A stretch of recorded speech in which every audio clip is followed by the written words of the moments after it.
Hello? Hello?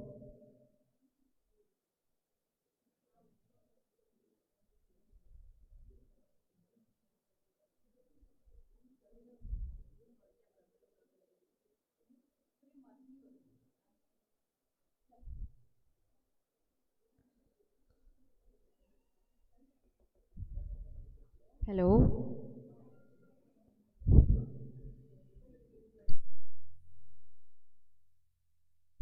Hello?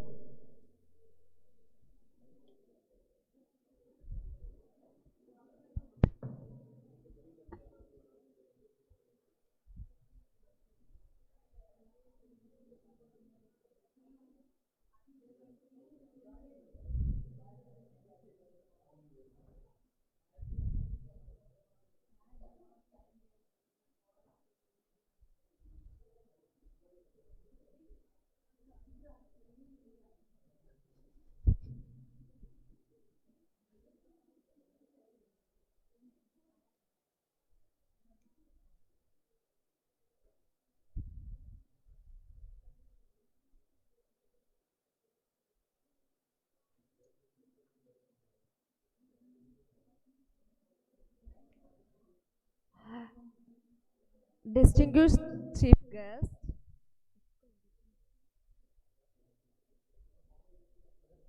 hello? Distinguished chief guest, respected principal in charge, eminent keynote speakers, esteemed faculty members, research scholars, and dear participants.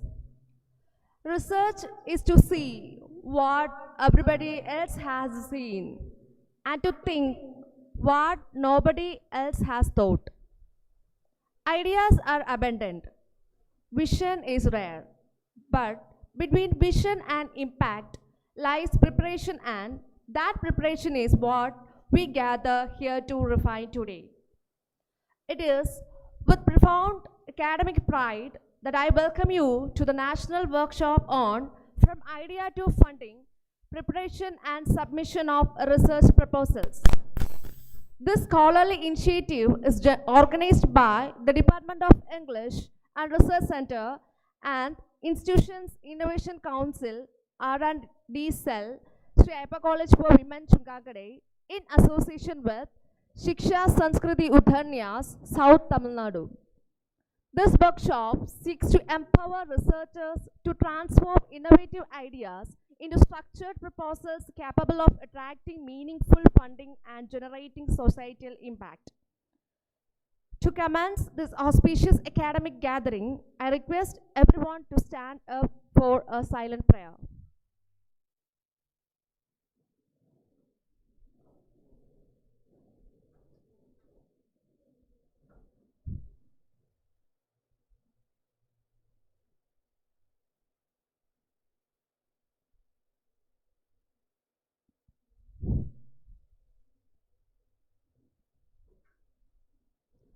In every scholarly endeavor, the first words spoken shape the spirit of the day. To extend a gracious and heartfelt welcome to our distinguished guests and participants, I invite Dr. Savita Ayer, Head of the Department of English and Research Center, to present the welcome address.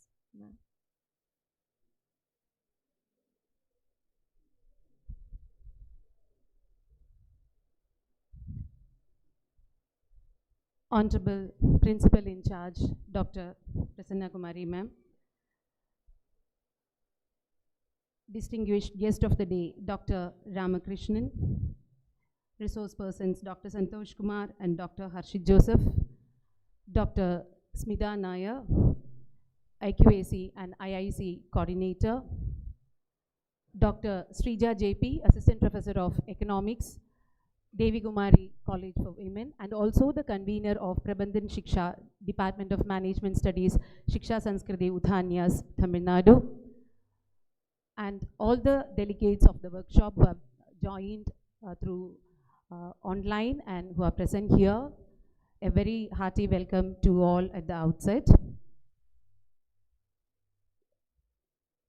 It's really a pleasure to see that this program has been materialized. We have planned this program in a hybrid mode, and let me apologize for the technical glitches that has happened throughout, and hope that this experiment with the hybrid mode will be a good initiative so that we can arrange more programs on this mode. And first of all, let me extend our welcome to Dr. Anjana VR, our dear principal. Even though she is not here, her constant support has been with us for making this program a successful one. And let me extend my hearty welcome to Dr. Prasanna Kumari ma'am, the principal in charge of the day. A very hearty welcome to you, ma'am.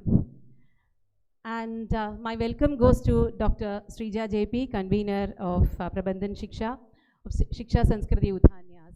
Shiksha Sanskriti Udhanyas has played a vital role in organizing this program. Our college, Sri Ayyappa College for Women, has signed a memorandum of understanding with SSUN, and I think this is the first program we are organizing. This is the second program we are organizing after the signing of MOU, and it's really happy that the Department of English and Research Center has got a role to play in that.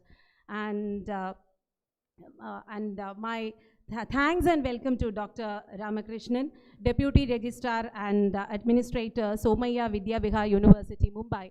In this age of multidisciplinary research, Dr. Ramakrishnan stands as an example with his research areas varying from management studies to alternative therapy, and a very humble man, down to earth, who has agreed to deliver the keynote address today. A very hearty welcome to you, sir.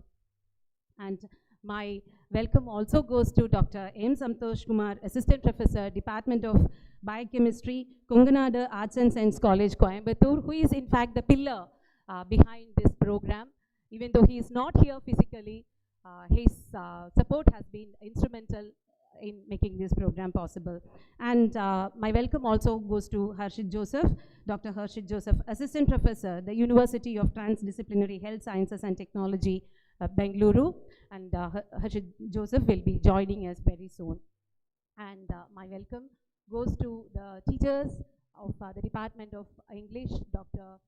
Lakshmi NU, the head of the department, UG head of the department, Dr. Janda Kumari, Dr. Shiba Nair, and everyone who have joined us through the online mode. And also my welcome goes to the delegates of this workshop. In fact, it is very difficult to extend the welcome to the delegates because we have a lot of people joined through online mode. We have got an overwhelming response of more than 600 registrations, even though we have opened our registration to all very lately, but still we have got an overwhelming response, and the program is being live streamed through YouTube and Google Meet, and also the students who have joined here in a physical mode. My hearty welcome to each and everyone, because you have made this program success even at the beginning of the event. And my welcome also goes to the technical team who have been supporting us. Hyde, my brother, who has been with me in all, right from the period of COVID. His support has been very instrumental in arranging all the programs which we have been conducting through the online mode. And also my welcome goes to Dr. Smita Nair, IAC and IQAC coordinator, whose constant motivation has been a reason for making this day possible, because this program is arranged by the Department of English in collaboration with IQAC and IAC R&D cell of our college. So thank you everyone for making this day possible, for joining us through all the possible modes, and I hope that we are going to have a very constructive day today, because research funding and proposals, our national education policy is focusing on R&D, research and development, and there are a lot of scopes, not only for the faculty but also for the research scholars to enrich their careers through quality research. Thank you so much.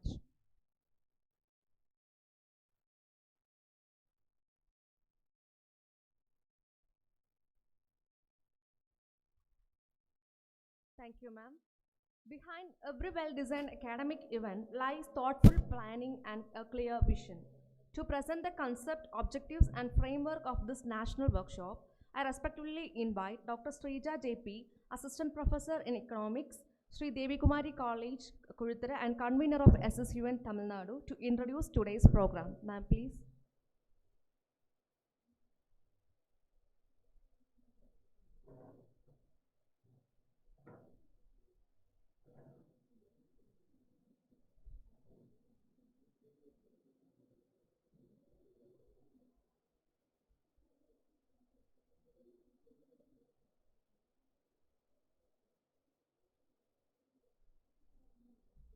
A very good morning to one and all. It gives me immense pleasure to stand before you all to introduce this wonderful program, which dwells deep into how to write a research proposal in order to get a funding from recognized organizations. So before this program could begin, I have all my best wishes to the convener and the entire organizing committee for a successful program ahead.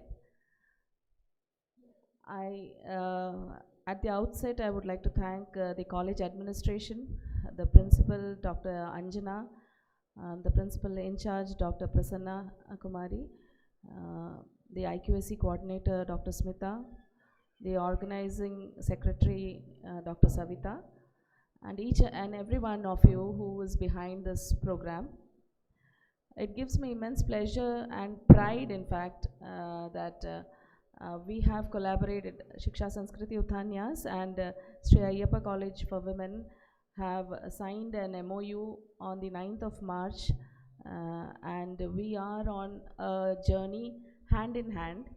So before everyone, I believe that most of you might not be knowing the organization. So I would like to introduce my organization and its objectives and how it contributes to research. So this organization, Shiksha Sanskriti Uthanyas, is a pan-India organization which is working tirelessly across almost all the states of our country. It was founded in 2007 and it is an extension of Shiksha Bachao Andolan, that is Save Education movement, which was initiated in 2004. Shiksha Sanskriti Uthanyas has been committed to rejuvenating India's rich educational wisdom, which is deeply rooted in our national culture and values. So our mission is very clear and profound, that is to revitalize and integrate Indian knowledge system into the mainstream education, which would thereby create an educational system anchored in Indian or Bharatiya morals and our national values. So one of the most significant initiatives of Shiksha Sanskriti Uthanyas is the research department or the research vibhag, which we commonly call as the Shodh Prakalp. Shodh refers to research. So recognizing the importance of research in shaping the future of our youngsters, we began focusing on this area in the year 2017. Through Shodh Prakalp, we aim to enhance the quality of research by promoting ethics, by promoting transparency, and a vision aligned with the Bharatiya Gyan Parampara or the Indian knowledge system. So our guiding principle is that the research must benefit the society, the nation, and of course the global community at large. So, and we firmly believe that this research should not be streamlined only in one direction or in one discipline alone. So we are huge supporters of interdisciplinary and multidisciplinary research, which is key to solving various complex problems relevant today. So by bringing together experts from diverse fields, we can generate holistic solutions that are both innovative and impactful. As far as the Shodh Prakalp of Shiksha Sanskriti Uthanyas is concerned, we have 5 major sub areas. One is science and technology, arts and science, social science, commerce and management, and finally Indian languages.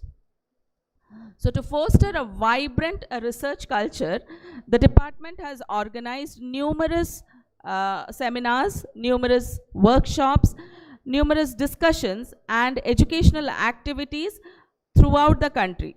I'm saying it is throughout the country. In each and every state we have got this Shodh Prakalp. So these efforts have created a huge positive environment which is relevant or which is possible for research and innovation, which would further enhance or encourage the scholars and practitioners finally contributing meaningfully to the nation's progress.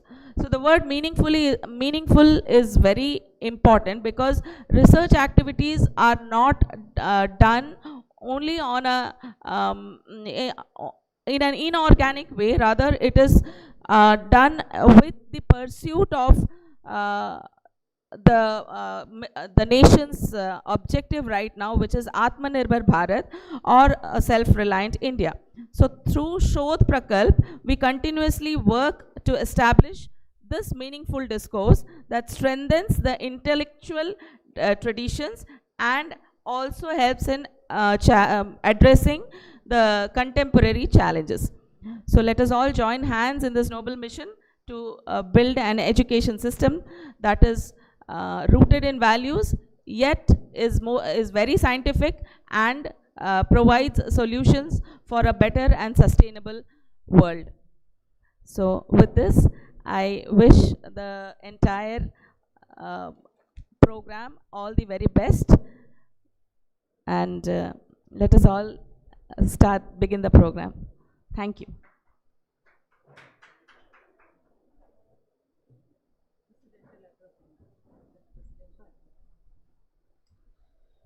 Visionary leadership shapes academic excellence. It is now my privilege to invite our respected principal in charge, Dr. Prasanna Kumari ma'am, to deliver the presidential address.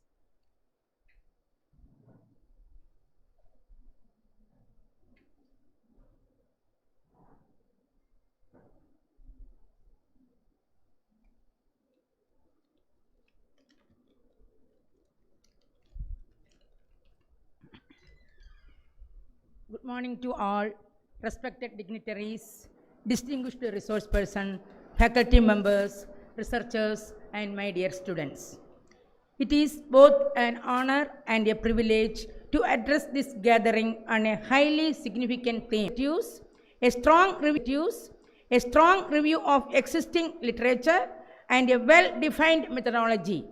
Researchers must ensure that this proposal are precise, feasible, and aligned with the priorities of funding agencies. A compelling proposal not only highlights the novelty of the idea, but also demonstrates its practical implications and expected outcomes. Equally important is understanding the requirements of various funding bodies such as University Grants Commission, Department of Science and Technology, and Indian Council of Social Science Research. Each agency has its own focus areas, guidelines, and evaluation criteria. Therefore, careful adherence to submission protocols, timelines, and documentation is crucial for success.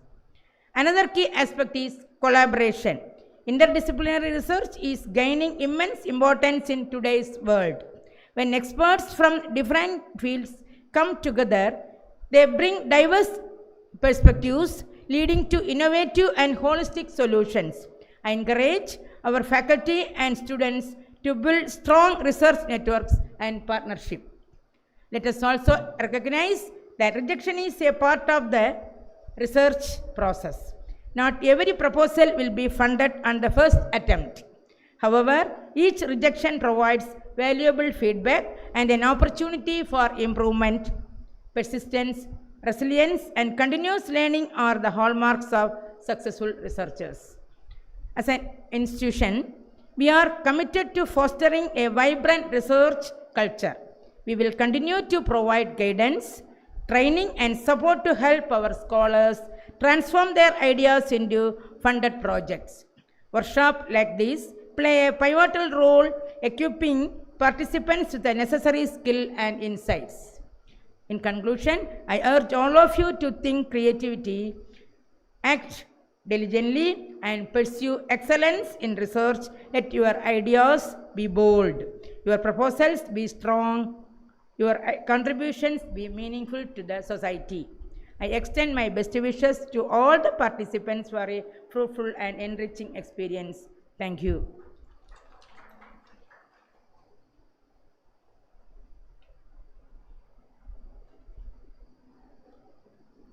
Thank you, ma'am. To present the academic profile of our distinguished keynote speaker, I invite Mrs. Shruti, research scholar, to take the podium.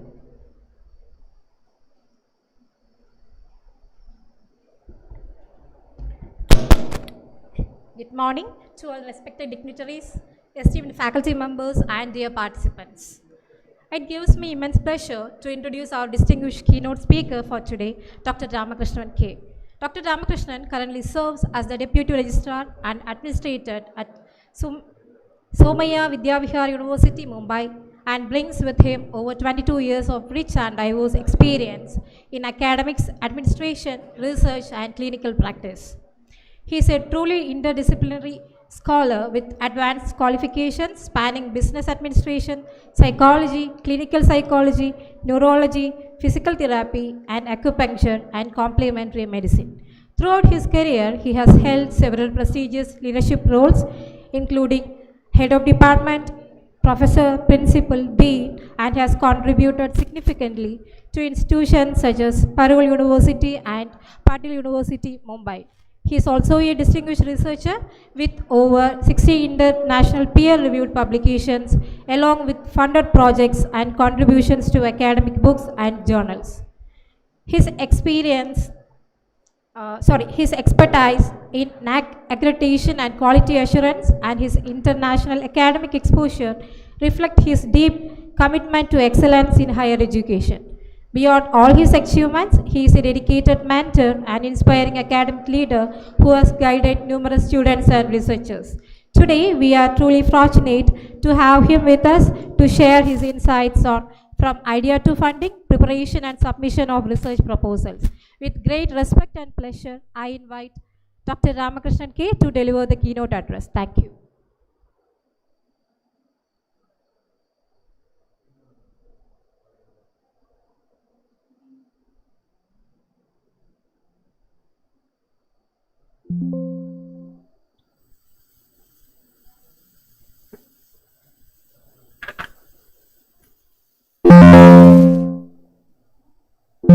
Am I audible? Am I audible? Yes, sir. Yeah. Yeah. So today's keynote address, I wish to first thank the organizers and also the SSU organizer, Dr. Santosh, and the speaker from Bangalore, who will be joining us later. That this particular keynote, nowadays the concept of peer review, the Web of Science or the Scopus, they are just another type of European caste system. What we need to really do is that our ideas should develop into patents, and we actually should not very aggressively publish, but we should aggressively file patents. So patent need not be only filed by engineers or by science graduates. Patent can be filed by anyone, including the Department of Research can file patents, and these patents can be further, you can develop them into a functional patent, not just only a paper patent. but rather you can develop this patent into a executable, whether you are doing it for profit, that is a commercialization of patent, or for as a simplest thing of execution. That means of what you filed patent for. That particular patent need to be. Am I audible? Okay. So basically, yeah. So basically, this patent, for example, need to be commercialized, or it can be execute. It can be made functional. It need not be always having a function. But then you file the you write a paper on how this was developed. For example, although I am not from a language background, I am having the exposure for 11 language. Out of this, the 11 language, 8 language I can speak fluently, and the 3 languages are in a functional status. So, for example, we did a recent research. This is a very relevant research for areas of Nagargovil, where from this college is located, or from parts of Kerala and Tamil Nadu. We have more things. The Tamil letter and the Malayalam letter of Vira, that is the, like how we say Malampura or Tamil. So this word, if you pronounce it with L, then it becomes Tamil. Or if you pronounce it with Z and H, then on the Western scholars or Western people don't understand exactly how to pronounce it, and they pronounce it like a Malampuza, yeah, Tamiz. So that again is actually hindering the actual motive of this particular word. Then we realized, one of my known language experts, he said, sir, this Tamil ya is one of the most complex word, that is a letter or the to be pronounced, and we need to, in English, to come to the closest point to make it very pronounced. We need to use 3 English letters, that is L, Z, H. Now we are working on this, how to make it popular. If you say L, Z, H together, it comes closer to ya, because there is no other way you can pronounce it. So this is just one example I would wish to give it to you. And we are planning to file a patent before writing a paper. Because if you write a paper and don't file patent, somebody will steal your ideas and they will file patent, and then actual intellectual property of yours will be restricted only to your theoretical knowledge, and somebody will have the practical knowledge for it. So here I come back to this particular thing. We start with the idea or an ideation, which is the genesis. So we have to also identify the correct funding agency, and every college, every university needs to identify the list of funding agency, and need to develop a research cell, need to develop a calendar. When the particular notice comes, it should be widely circulated, and every college should have a calendar, research calendar. In that particular research calendar, you need to mark when the funding agency's research project is starting and which is the last working day. When there is an extension of date beyond the last date, that has to be notified, and this particular research ideas, because many times while writing a proposal, people come up to the brim of submission and then they are held back because of the 2-3 or additional points where they need to work upon by the time the last date is over. But many times the agency extends the time, but that awareness is not given to the thing. So the research coordinator or the particular dean of research, when it comes to the university, needs to constantly develop this calendar and update, and it could be a dynamic calendar as well, it could be a Google calendar, and the research cell of a university or a college needs to keep on updating information, and they keep on providing the information without any fatigue. If the person will come and ask 10 times, you should be able to address it 10 times. If they ask for 100 times, you have to just prioritize who is actually serious about research, give them the first-hand information, but don't leave the last stone unturned. Give information to all. That is very important. One more important thing to enhance research, even at the level of bachelor degree, because as per the new education, that is the National Education Policy 2020, this policy, everybody needs to be focusing on a research. So from the bachelor school, there should be at least weekly timetables where there is time dedicated for research. That research could be a very trivial research, or it could be a major research or a minor research, or assisting somebody who is doing the master level or a PhD level, doctoral level research.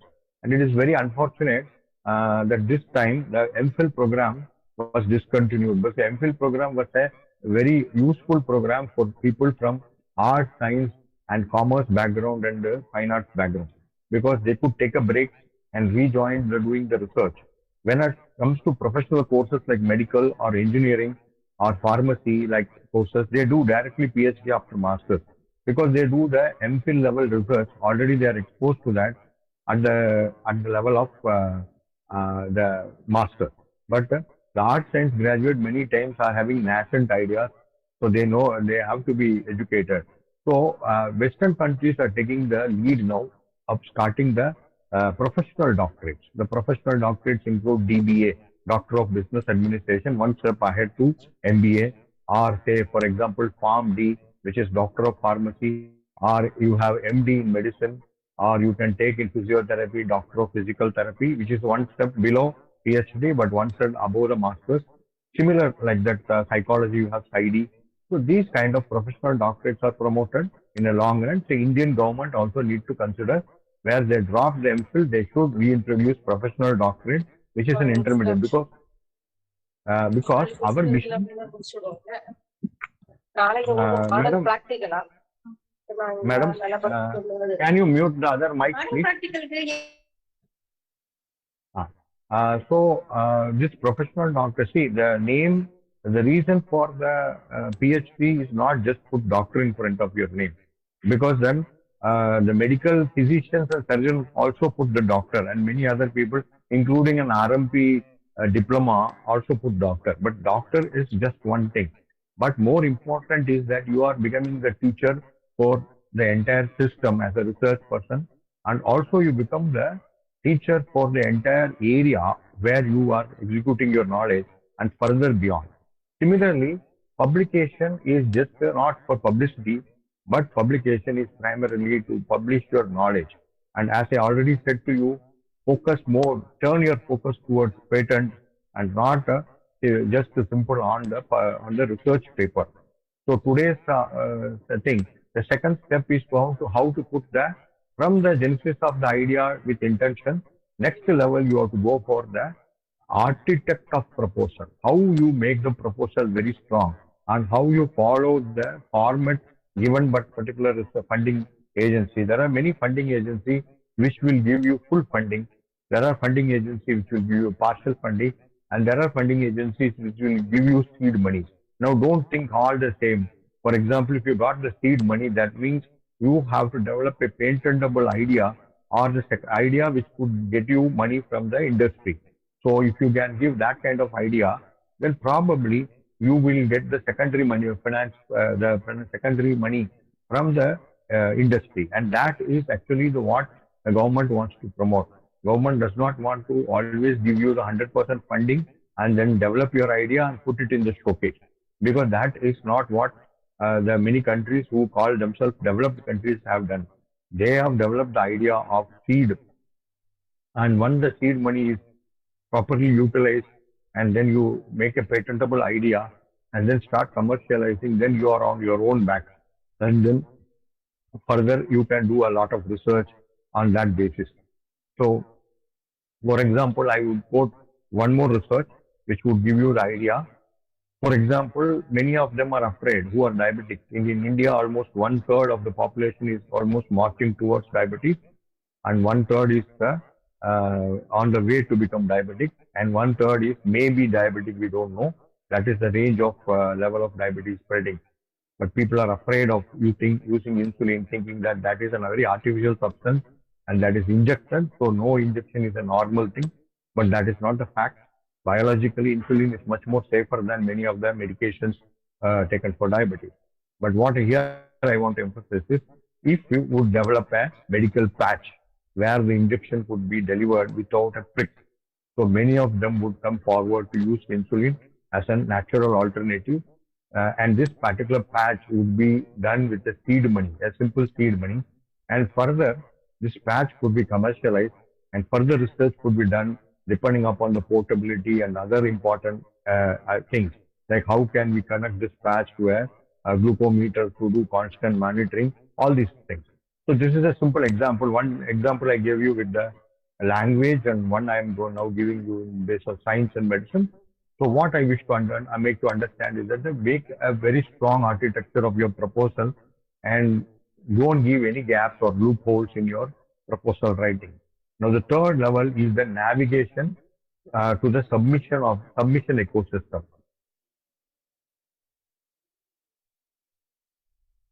How early you should publish, whether there is an online submission or if there is an offline submission. For example, your college or for a college which is currently doing the hosting is located in far south of India, that is in Nagarkovil. So if you want to reach Delhi, you should take 1 or 2 days more than the capital city or the neighboring big cities like Coimbatore or Bangalore, because your proposal should reach there on time. And so accordingly, you make all the preparation and don't wait for the research proposal to open up. Always keep some of the research project ready. Only thing you need to do is fine tuning. So there should be always a mine of research ideas. You should do data mining and also the mining of thought process regularly, which we call it in our Indian language as the Shodha Manthan. Shodha means research, Manthan means switch on. On ideas, and the ideas could come from a very small corner. It could come even from a peon or a particular attender in your office. It can come from anyone for that matter. But the value of the idea is more important than the person who is giving that idea. Probably we may give him the right, we can give him the right valuation for giving that idea, recognition. And then comes the last part, that is the strategic tips of success. How I will make it successful. Many times, people who write the person or the principal investigator may not be the very good person to do the presentation. They may have language issues, or they may have other issues. They may have health issues. So probably if we are called in the funding agency's headquarters to do a presentation or do an online presentation, we should keep always a backup option of a good presenter who can do a very knowledgeable presentation. By the time you achieve your proposal is getting either full sanction, partial sanction, or even you get the seed money. And more important, this particular money, which is the funding, is not a reward. That doesn't mean that you immediately start spending this fund for your own will and wish. The funding money has to be properly utilized, proper documents need to be maintained, and this is going to be a very important reputation issue for the particular researcher, for the head of the department and the department under which this person is coming under, and also the college and the university. So all these things will have developed the reputation, provided you keep even the smallest cost you have incurred on particular research. It could be a small safety pin, but should be properly written, and only money should be spent for the particular. And if you are getting somewhere stuck, many times what happens while writing the proposal, you miss out at one particular point, and you did not mention that in the cost factor. So there are two reasons. One, you can put miscellaneous and round off the amount, and then that particular money is sanctioned including the miscellaneous you can put. But if the money overshoots or the research funding overshoots, then the next important thing you have to tell is you need to develop innate funding from your department or college or university for additional funding, or you can also approach the industry or the alumnus or somebody outside external funding agency with prior permission. So these are the things which we need to develop in this keynote address. Then I wish to also congratulate Dr. Santosh Muthu, who is going to do the next presentation. He is a very strong biochemist, going to develop a very high reputation and going to be a future advanced scientist. And I also wish the next speaker to Dr. Santosh, who is going to join from Bangalore. I don't know whether he has already joined or he will be joined in due course. I wish the entire team and the principal in charge and the regular principal all success, and the office bearers of the SSU also, for developing these ideas and also developing the MOU. I wish you all success in all the new activities you are going to do in future. With this, I conclude my keynote address, and that's it. Yeah, thank you.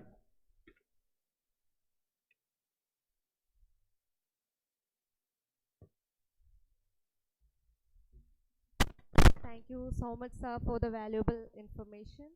Thank you so much. At this juncture, we will take a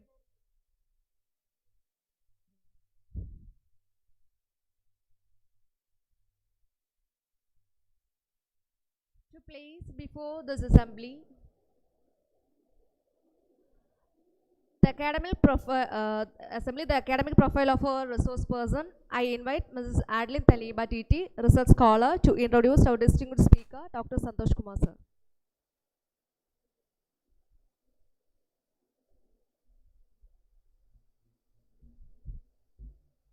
Good morning to everyone present here. It is my privilege to introduce our esteemed resource person, Dr. M. Santosh Kumar, a distinguished academician and researcher in the field of plant therapeutics and molecular medicine. Dr. M. Santosh Kumar serves as Assistant Professor of Biochemistry at Kongunadu Arts and Science College, Coimbatore, a college of excellence accredited with an A+ grade by NAC with UG, PG and PhD degrees to his credit. He has made significant contributions to research, particularly in biodiversity, sacred groves and traditional medicinal knowledge. He has successfully completed funded research projects supported by organizations such as ICSSR and the Ministry of Ayush. His academic excellence has been recognized with prestigious honors including the Bharatiya Bhasha Award and selection as an Indian government representative at the BRICS Youth Conference. A prolific scholar, he has published numerous research articles, edited books, served as chief editor of reputed journals, and delivers lectures and workshops across various universities in the domain of Indian knowledge systems. His work beautifully bridges traditional wisdom with modern scientific inquiry. We are indeed fortunate to have such an accomplished scholar with us today. Let us extend a pleasant welcome to Dr. M. Santosh Kumar.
Activist.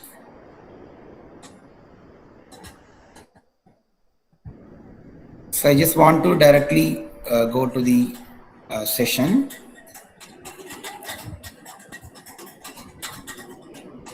Please confirm if my slide is visible.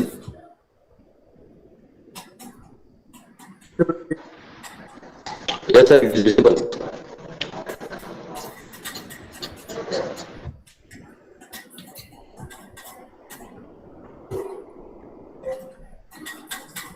So I will be in my session will be focusing on like structure of the research proposals in general and various funding agencies names and their schemes. Can I proceed? Whether my PowerPoint is visible to all of you? Can I proceed? Yes, sir. Your PowerPoint. Thank you. So coming to the definition of research,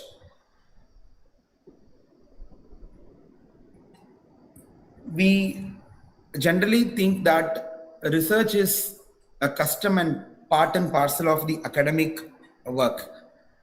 But when it comes to the true purpose, research is for making innovations and solving the problems in the society. So we can apply the old method to solve new problems through research. So this approach will leverage established, proven, or traditional methodology to understand or solve the contemporary issues in the society. Similarly, we can apply the new methods to solve existing and old problems. So this may involve applying the innovative technologies, modern approaches, or fresh perspectives to improvise, to re-evaluate, or find better solutions for persistent long-term or traditionally existing issues. So these are the definitions for research, and why research grant is very much important in the academia, especially in the academic institutions. Government of India has established various research institutions which are importance of national relevance. Example, AIT, NIT, sugarcane breeding institutions, cotton research organizations. So many such dedicated research organizations are working in the country. They are dedicated only for research. But like most of us who are working in the education institutions like colleges and universities, for us, research is not a compulsory component, but it is also important, I feel. So why research grant is important? So research grant and the funding opportunities are truly supporting the growth of the faculty in their career, as well as the development or growth of the department as well. And the research grants are very much essential for supporting the research scholars. In universities and national institutes, the scholars are funded, they are getting fellowship. But in colleges, there is no separate funding available for the research scholars. In such case, faculty should take the responsibility of mobilizing the funds and supporting the research work of the scholars in the colleges. Not only that, getting research grant is a true pride and prestige for the institution. And also it will help the institutions to develop the infrastructure. Not only that, through research grants, we will be contributing to solve local needs and local problems in our districts, in our state, and the country as well. And similarly, collectively, it will lead to the national development. That is the true purpose of the research grant. And we can also think of developing new products and creating innovations and developing new knowledge. And through this, we will be able to make our country, Bharat, a global innovation hub through research and new findings. So these are the importance of getting research grants. Even though we have various funding agencies starting from the social science to the technology, in most of the cases, the research proposal structure is very same, with only slight differences. Say, for example, if you take any proposal, you will have these basic questions. So I request participants to take screenshot or notes from the screen. I will not be able to share the PowerPoint now, so you can take note of it or you can take a screenshot. So in general, every research proposal will have these sub themes. The first one is identification of the research problem. Some researchers may think that we should get research grant for getting recognition and for supporting the scholars and for getting pride and privilege in the college. But apart from all these things, the main objective of writing a research proposal is to identify the true problem in the society and solving that problem through our research. So when you think of identifying a research problem, you should have a interest and consciousness towards the society. So there are many problems in the society. First, you should observe the hurdles and issues persisting in the society, and through that you will be able to conceive an idea. The idea may be directly related to the daily affairs, day-to-day affairs, or may be related to the core research. I think in this program, the participants may be from the social science background, arts, commerce, economics, physics, chemistry, biological sciences, engineering. So there may be many areas. So according to your field, you can think of identifying research problems.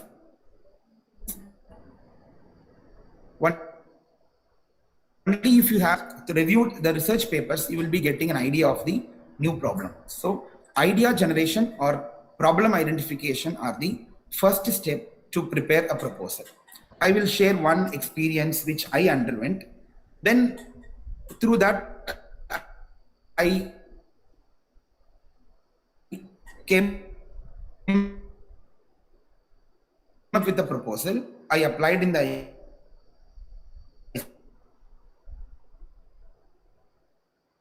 CSR, I got the major research grant.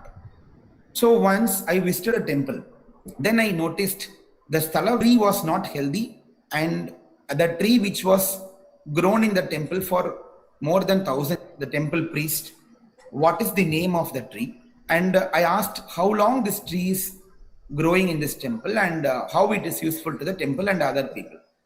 He was not able to answer my questions. He didn't know the exact name of the tree. The name which he said was completely wrong, because as a biochemist and botanist, I know the botanical name of the tree, but he was not able to convey the correct name of the tree. And also he couldn't explain why the tree is relevant to the temple and why that particular tree was planted in the temple. Then I understood, yes, this is the problem.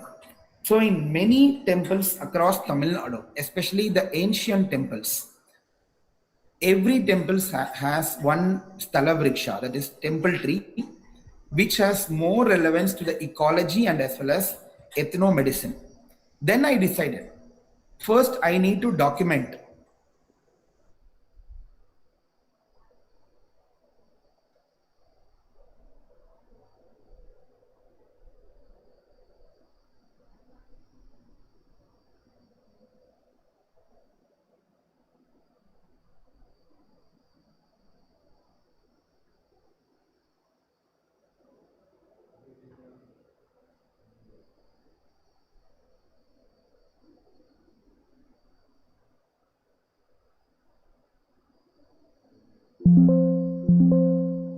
and also need so be able to structure a proposal. And second thing, you need to identify right funding agencies. If your research problem is related to science, you need to pursue the search for the funding agencies under the Ministry of Science and Technology. Like the many of the research funding agencies are for science. If your problem is directly about the commerce, economics, and other social science, you have ICSR. So this way, your expertise should match the funding agencies as well as the scheme and the research problem. Suppose you are pursuing a research in if you belong to the commerce department, but you are finding a solution in the science and technology, then it will be difficult for you to apply, because you always find out the matching research problem and the matching funding scheme. This is important.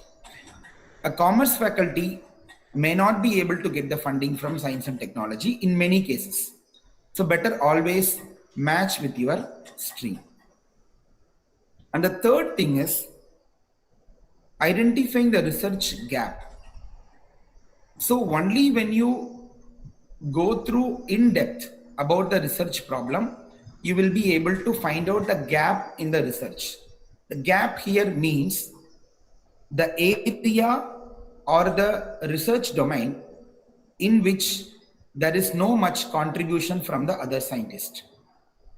Say for example, in my project, the Stalavriksha project, I thoroughly reviewed the papers. Then I came to know that colleges in various districts have documented the Stalavriksha trees in the local temples, but the research carried out by them is not complete. There is an incompleteness.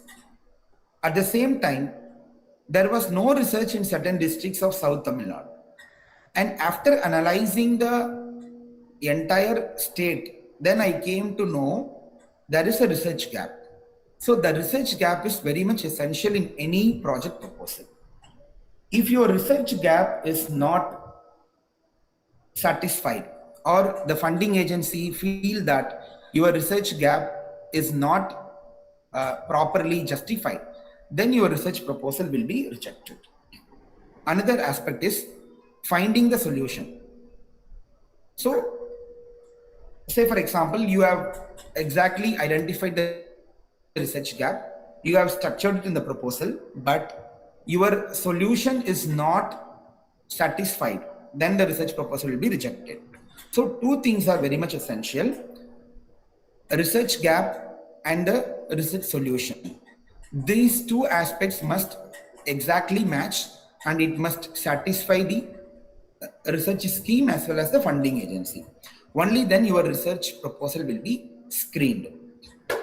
And the fourth aspect is that you have to give at least 15 previous research findings in your area. 15 research reports in the national level and 15 research reports in the international level. It is applicable for any area, not only in the science, for in any area. So in the global wide, how much research has been carried out in your problem, that you have to enumerate and you have to list it out. Similarly in the national level. So this 15 research findings in the national and international level, or you can call it international status, it will it will say that how much you have thoroughly reviewed, and this is also important component. And all these 15 plus 15 research reports must be recently published. You should not give any reference from the old, like no example, the research finding should not be earlier than 5 years.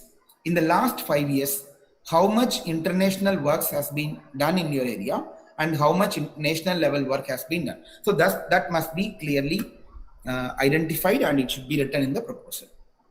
And the fifth area is also very much important, that is social relevance of your research proposal.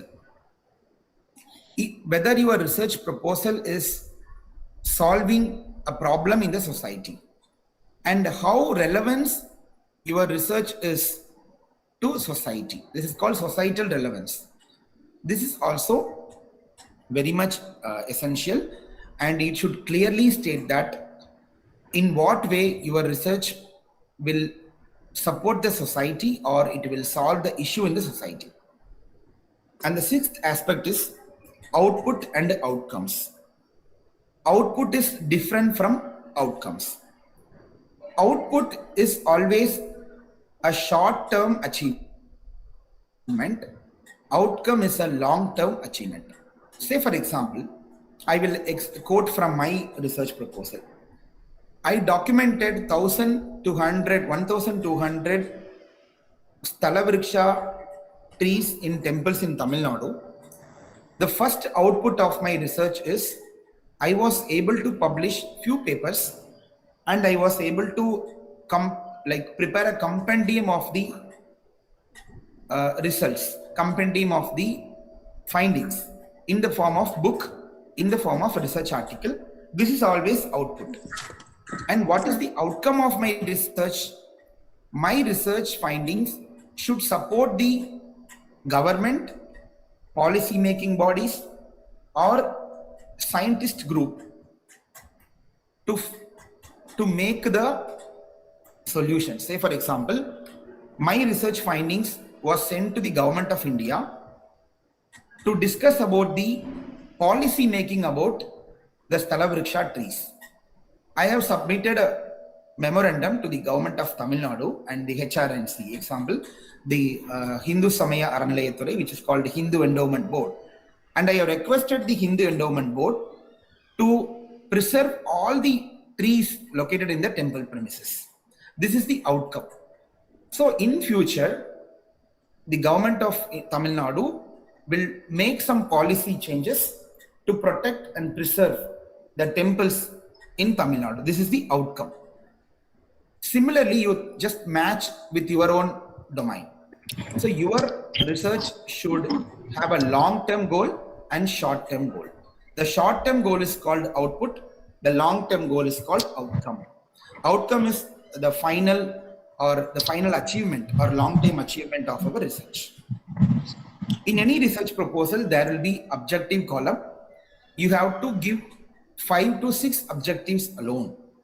Your research may have more than 15 objectives, but you should not give everything.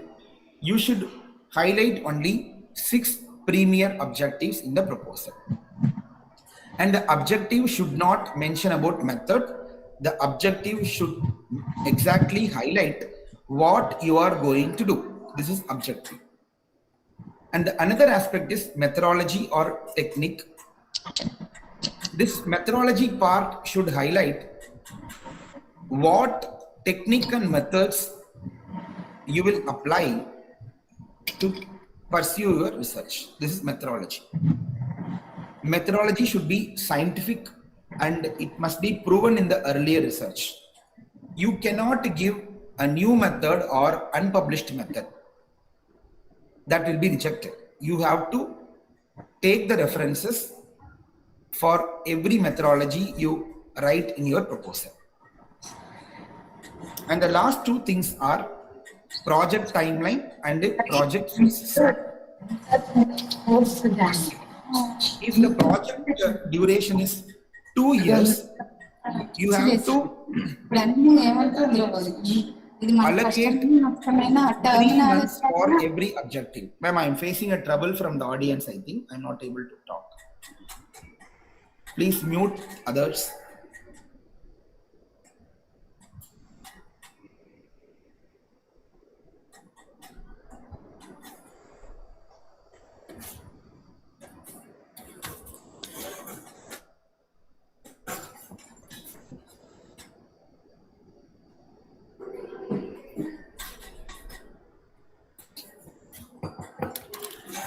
So project timeline should be clearly planned. Example, you have to prepare a 3-month plan. So in a year, you will have 4 quarters, 4 3-month plan. In every 3-month plan, what you will do and how much you will achieve, it should be clearly mentioned. This is called project timeline. If it is 2 years, if it is 3 year or 5 year, whatever year duration may be. But according to the intensity of the research, you have to prepare the timeline plan of your project. And in the same table, you have to give the phases.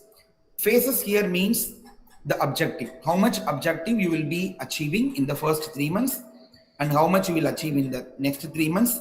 So this way you have to prepare the clear phase. In the first 3-month phase of any proposal, you should always mention the literature review and methodology standardization. This is very important. And the last aspect is budget preparation. If the maximum amount of the project is 50 lakhs, you always aim for a 40 lakhs budget. Don't give the complete budget, because in my experience, I have faced in many of the project proposal and review committee, they always try to reduce the highlighted budget. They will always reduce. If I propose 15 lakhs, they will give only 10 lakhs or 12 lakhs. So keeping this in mind, you have to clearly justify why you are asking for this much money and what way it will be justified. You have to give this justification. Okay. And many people say for example, one of my colleague applied for ICSR project and she quoted 40 lakhs for a simple field study and it was rejected. The reason is that a field study for 2 years will never require a 40 lakhs budget.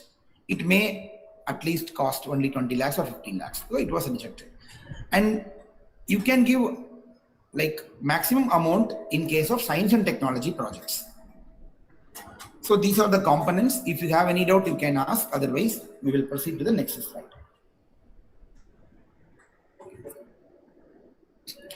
So the second part of my talk will be about various funding agencies. You can take note of the names of the funding agencies. Wherever possible, I have given the link also, the website URL link of the proposals. It is true that most of the funding opportunities are available for science and technology faculty members, which means the number of funding agencies for science and technology project is high when you compare to the social science opportunities. Say for example, the Ministry of Environment, Forest and Climate Change, they have various funding schemes: National Environmental Science Program, National Natural Resource Management System, and All India Coordinated Research Project, Environmental Information System, National Afforestation Program, Climate Change Action Program. So all these are schemes available under the Ministry of Environment. Maximum opportunities are given to research stations, that is institutions established only for research. They are called research stations. At the same time, they will consider proposals from the arts and science colleges and state universities as well as central universities. So the website link also has been given in the bottom. And now the Anushandhan National Research Foundation, this was renamed from the SERB. Initially it was called SERB, Science Engineering Research Board. And this is the biggest funding body. After the National Education Policy 2020 was implemented, they converted the SERB name into the Anushandhan National Research Foundation, ANRF. So under this, funding is given to science and technology projects. So there are many schemes, like there is a core research grant scheme for the senior faculty members, and you have a startup research grant for the newly appointed and early career faculty members, and a high research reward research award for the established scientist. And you can also get funding for Center of Excellence. This is not available for the colleges. This is mostly applicable for the universities. Similarly, you have industry academia collaborative research. Like you should have a connection with the industry. 50% of the research will be done in the industry and the remaining you will do in the college and universities. This is called industry academia research. And many international collaboration programs are offered. Government of India has signed MOU with like many countries in the SAARC, BRICS, etc.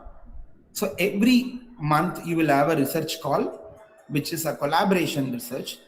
So you should find out the scientist in the country, particular country, and your proposal should have a understanding with the particular country, especially particular institution or university. Then the proposal will be through. And most of the universities have attained this scheme. A very few colleges have got the funding for international research collaboration program. And also you will have a fellowship program for the research scholars. Like your scholar should apply for the research fellowship program.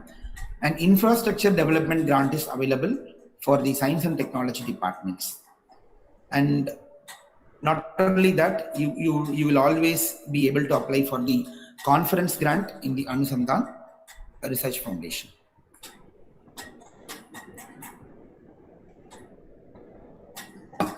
Next is Ministry of Ayush. The Ministry of Ayush is having a dedicated department in Ayurveda, Unani, Siddha, Yoga, etc. So every department of the Ayush has their own funding setup. Say for example, National Medicinal Plant Board, this NMPB is exclusively giving fundings for medicinal plant research. There are several schemes.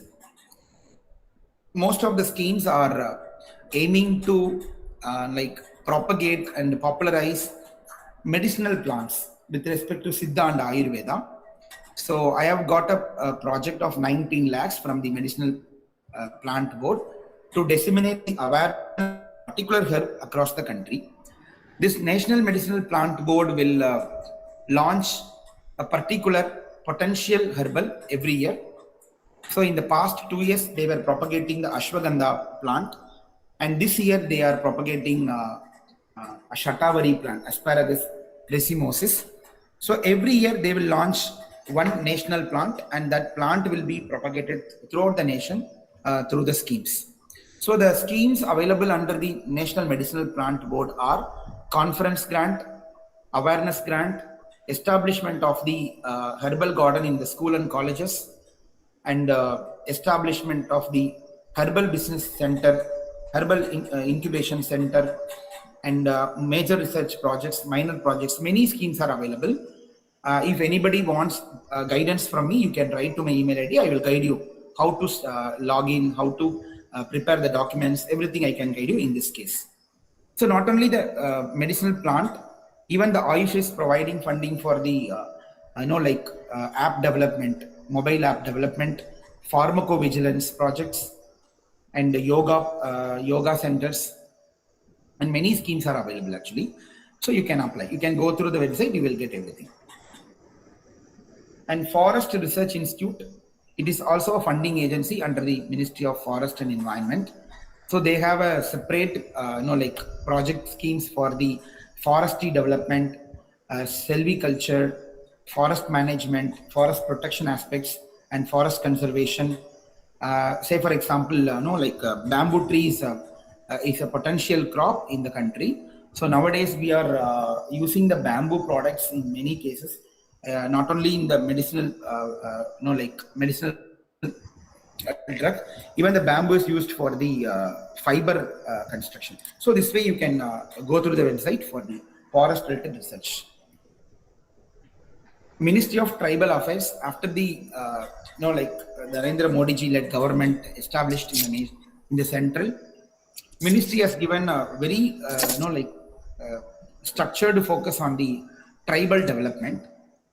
Before 2014, there was no separate tribal ministry, but Narendra Modi ji established a separate ministry for the tribal people, and under the tribal affairs, many schemes have been announced, like developing or enhancing the livelihood of the tribal people. So there are more than 150 vulnerable tribals in the country, especially in Tamil Nadu, Kerala, and the northeast regions of the country. So for identifying the livelihood aspect of every particular tribe, government has a separate scheme. Even ICSR also is giving funding for the livelihood projects of the tribals. So you need to identify the exact problem of the tribal people. In case if you take Nilgiri district in Tamil Nadu, their income is very low. Their income is only 350 rupees per day. So you have to identify the source of income and what way you can support their livelihood through establishing a business setup, through establishing a product development center. This way you can solve the problem of the tribal people.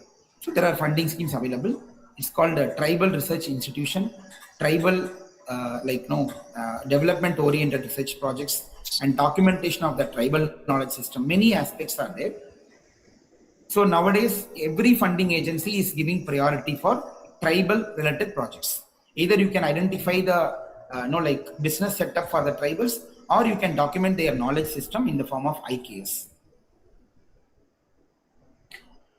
And the DST is also another big funding agency, Department of Science and Technology. Earlier it was linked with the SERP. Now, as of now, DST is giving funds for scheduled and tribal community development, which is called SCST sub plan, or social equity and equivalence development. It's called SEED. So the SWD and SCST sub plan are mainly focusing on developing science and technology projects for scheduled and tribal people.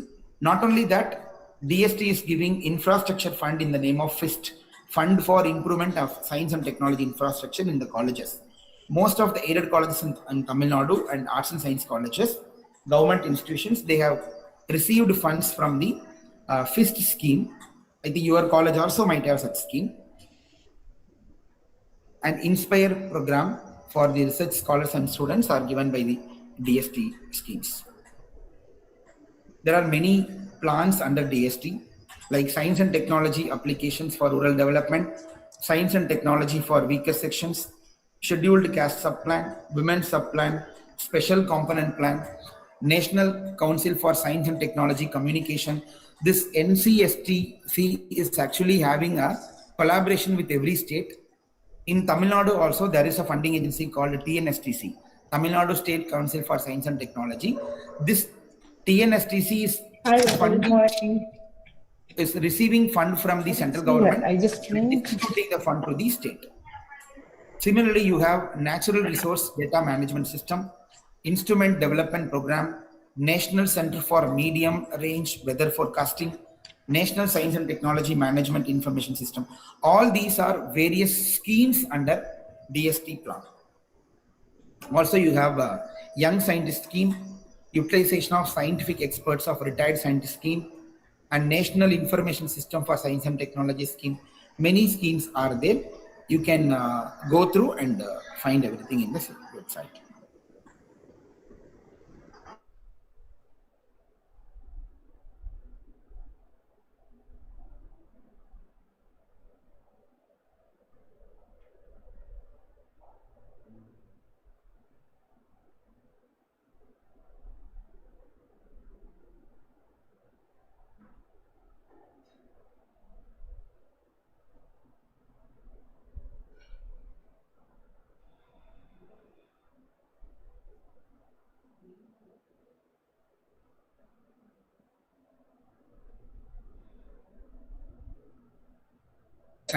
They are established for research in biological sciences.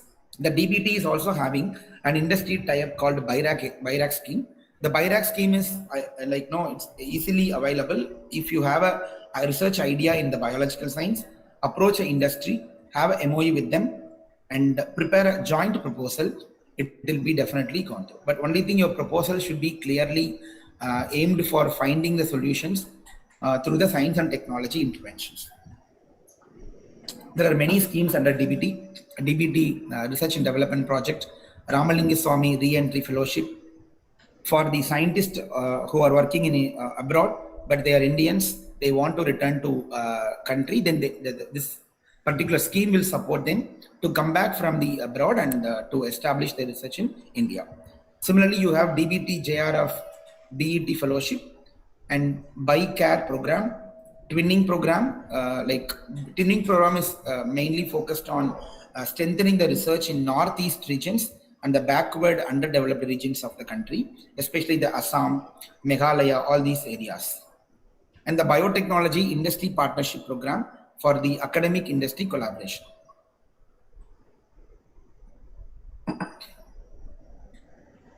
Ministry of Education as such, even though it is not the core funding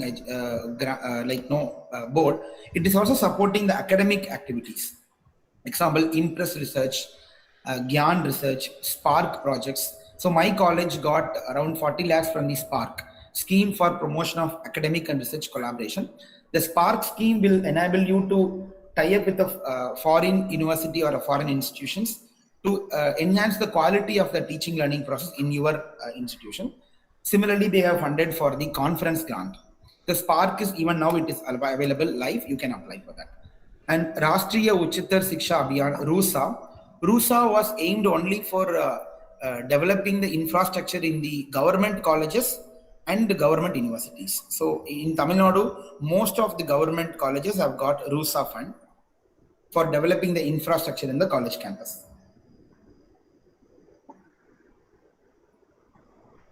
Ministry of Food Processing Industries, they are having many opportunities for doing research in the food related area. So now the food is important,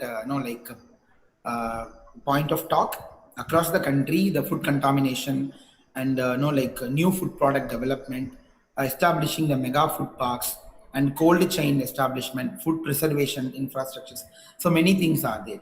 So if you identify a problem in the food sector, suppose, say for example, the farmers produce maximum amount of tomato in the unfavorable conditions. If they want to convert the convert the tomato into sauce or tomato into the useful products or the long time shelf life products, then you can approach these funding agencies to make the products out of the food products which are perishable soon. And Ministry of New and Renewable Energy is funding the high-end research, example, biomass, biogas, biofuel development, solar panel development, solar thermal energy development, hydrogen production, storage technologies, energy generation from the organic waste. So all these research ideas can be achieved through Ministry of Renewable Energy. And ISRO, even though ISRO is not funding the universities and colleges, they are mainly funding the DRDO organizations. But you can always approach the ISRO for conducting programs, sponsored awareness events. That is possible. So you can get funding from the ISRO for conducting events in your college. AICTE, even though it is a regulatory body, it is also providing funding for organizing faculty development programs, international conferences and workshops. AICTE has recently opened the IKS division from 2021. Indian knowledge system is now given the priority in across the research disciplines. IKS division is managed by AICTE. The funding opportunities available for major research projects and textbook writing in the IKS, establishing the IKS centers in your college or institutions, and IKS postdoctoral fellowship, IKS minor projects, etc. Even IKS grant has been given to colleges for organizing IKS program for 15 days. It's called internship, IKS internship, or you call it IKS institutional internship. And IKS proposals are very strictly reviewed. Most of the case we don't get project sanction from the IKS because they always want a high-end project. Say for example, in last 5 years, only 45 proposals were granted in the IKS division. The reason is that they expect a high-quality proposal. Like they won't encourage documentation work of IKS. They want to apply the modern scientific tools to validate the ancient knowledge.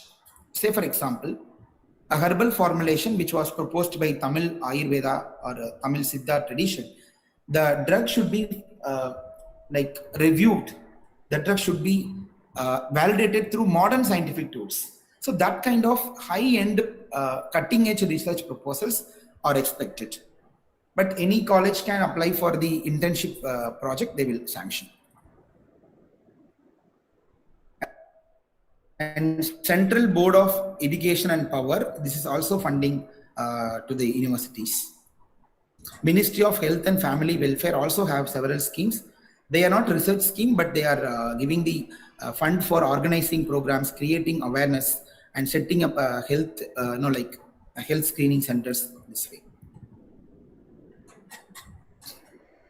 Indian Council for Agriculture Research, they are mainly distributing funds to agricultural institutions, arts and science colleges, and general universities may not get much funding from the ICAR, but you can try. So the minor funding may be possible, but ICAR recognized colleges like agriculture colleges, whether private or government, they will be given priority to get funding from them. So under the ICAR, many sub groups are there. Example, Directorate of Maize Research, Directorate of Sugarcane Research, Directorate of Rice Research. Many such exclusive agencies are there. ICMR is giving funding to medical and health related projects.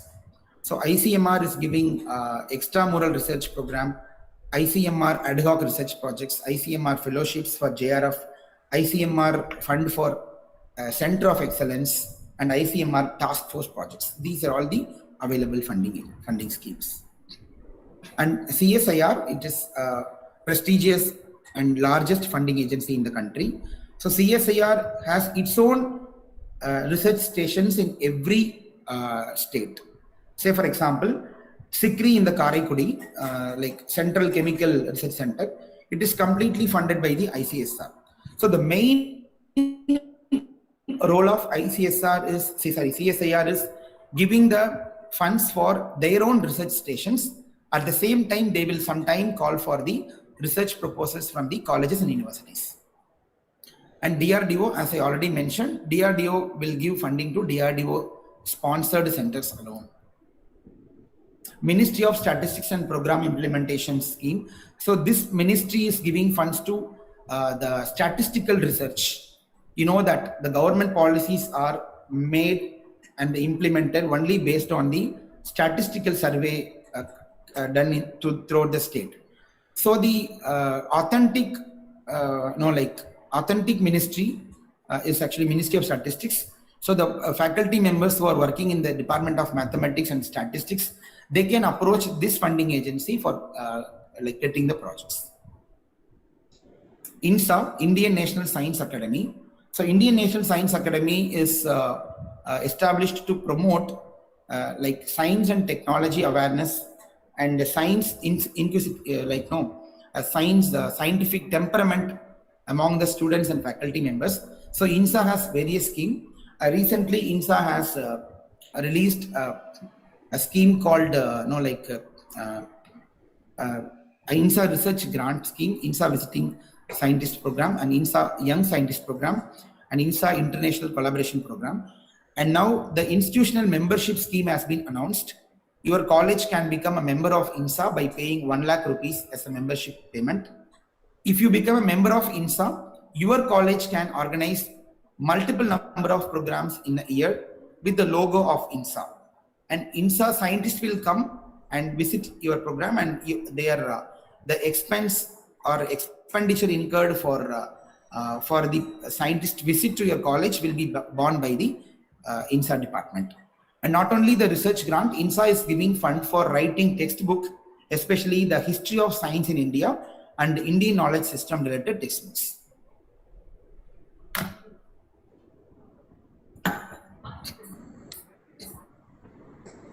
Indian Council for Social Science Research is a dedicated research agency for faculty working in the arts, science and commerce, arts, commerce and all other related social science department. So research projects are major and minor. You also have a postdoctoral and doctoral fellowships. You also have international collaboration projects in terms of culture related research.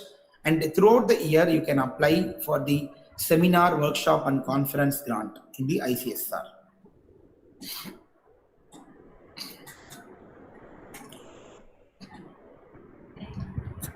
And NABARD is funding for social survey and field work related research. National Horticulture Board is there. People who are working in the horticulture, they can apply. And Coconut Development Board is also a very good funding agency. Faculty working in the biotechnology, botany, and biochemistry department, you can develop a product from coconut. You can approach the Coconut Development Board for supporting your product development. Similarly, Indian Council for Philosophical Research. This particular funding agency will be useful for the people who are working in the language department, Department of English, Department of Tamil, or any language department. You can approach this agency for conducting the conference at the same time to conduct the research in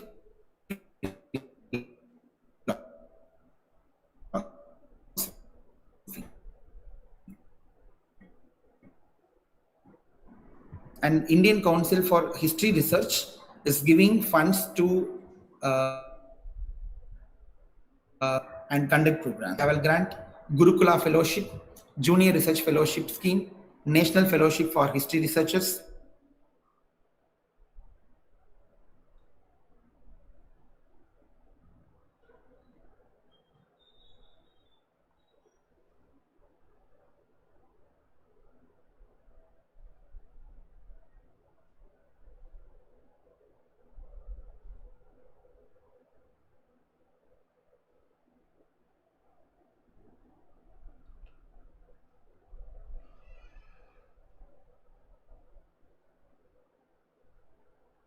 Of course, you can take symposium workshop, and you can conduct a popularization of science and technology program for school students. Student projects, you know that MSc, second year MSc or MA students can apply, and at the same time, the faculty members can get the core research grant. Faculty member can get funding to travel abroad for participation and presentation of their papers. So many schemes are available in the Tamil Nadu State Council. So with this, I complete my presentation. If you have any doubts, you can ask. I'm ready to answer your queries as well.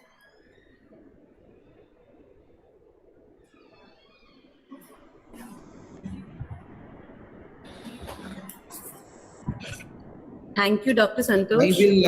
I will share. I got permission from the management to share the PowerPoint. I will share the PDF to the organizer, Professor Savita ma'am. You can share with the participants.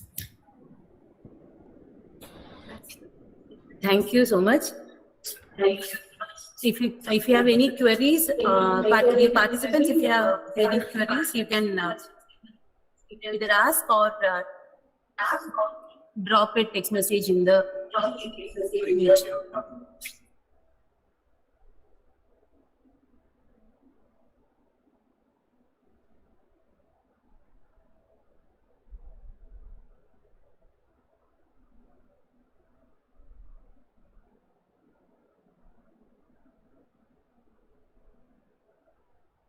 So there are two queries. Jayanti Raj, as Dr. Jayanti Raj has asked, sir, could you repeat the research fellowships for English and funding agencies for autonomous colleges? The funding agencies suitable for the English department is, you can note down, Indian Council of, Indian ICSR, the primary is ICSR, and Indian Council for Philosophical Research, Indian Council for History Research, and Indian Council for Cultural Research. These agencies are apt for English department. Funding agencies for autonomous colleges, there is no such a specific rule for autonomous colleges. Faculty members working in autonomous colleges can apply for all sort of funding opportunities.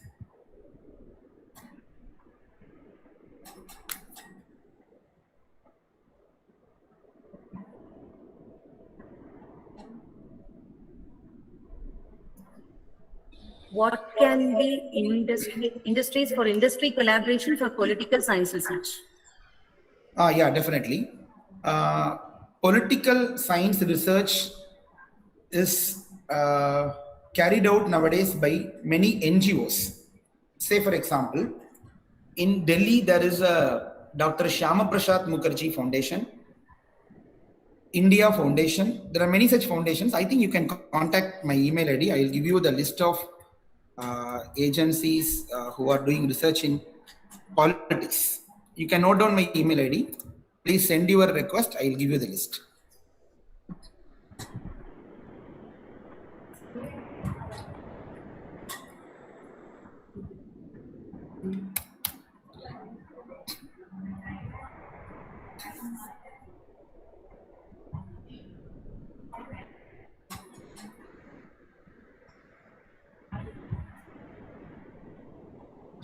So hope we can wind up this session and we can move on to the next session.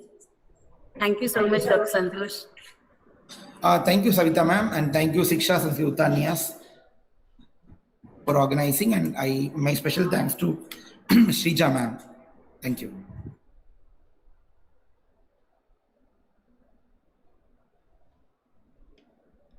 Thank you so much, sir, for the enriching session. We are moving on to the second session. With a great honor, I call upon Nifa B, research scholar, to introduce our honored resource person. Nifa.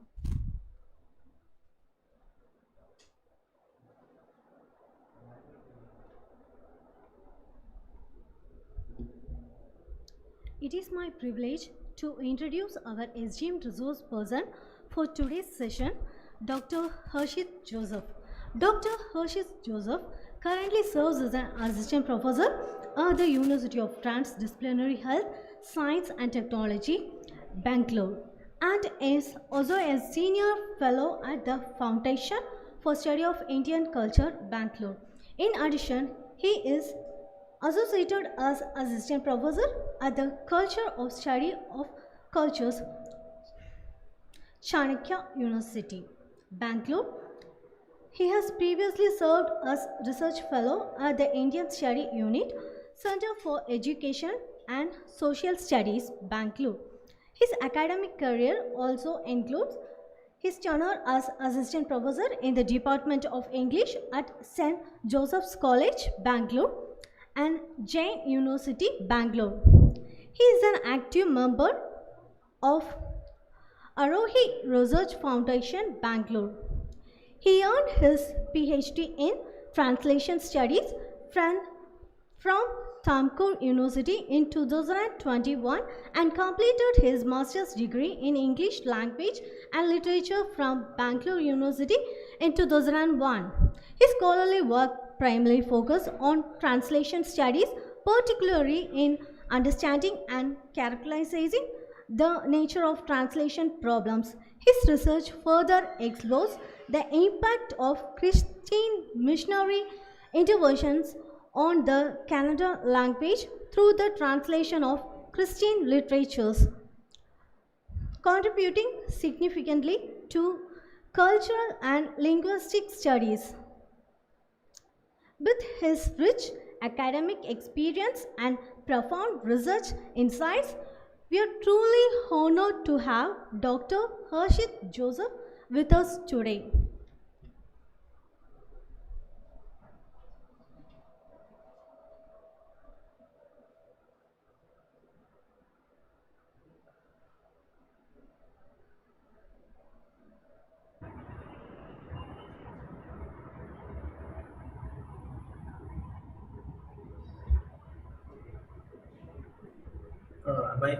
Am I audible?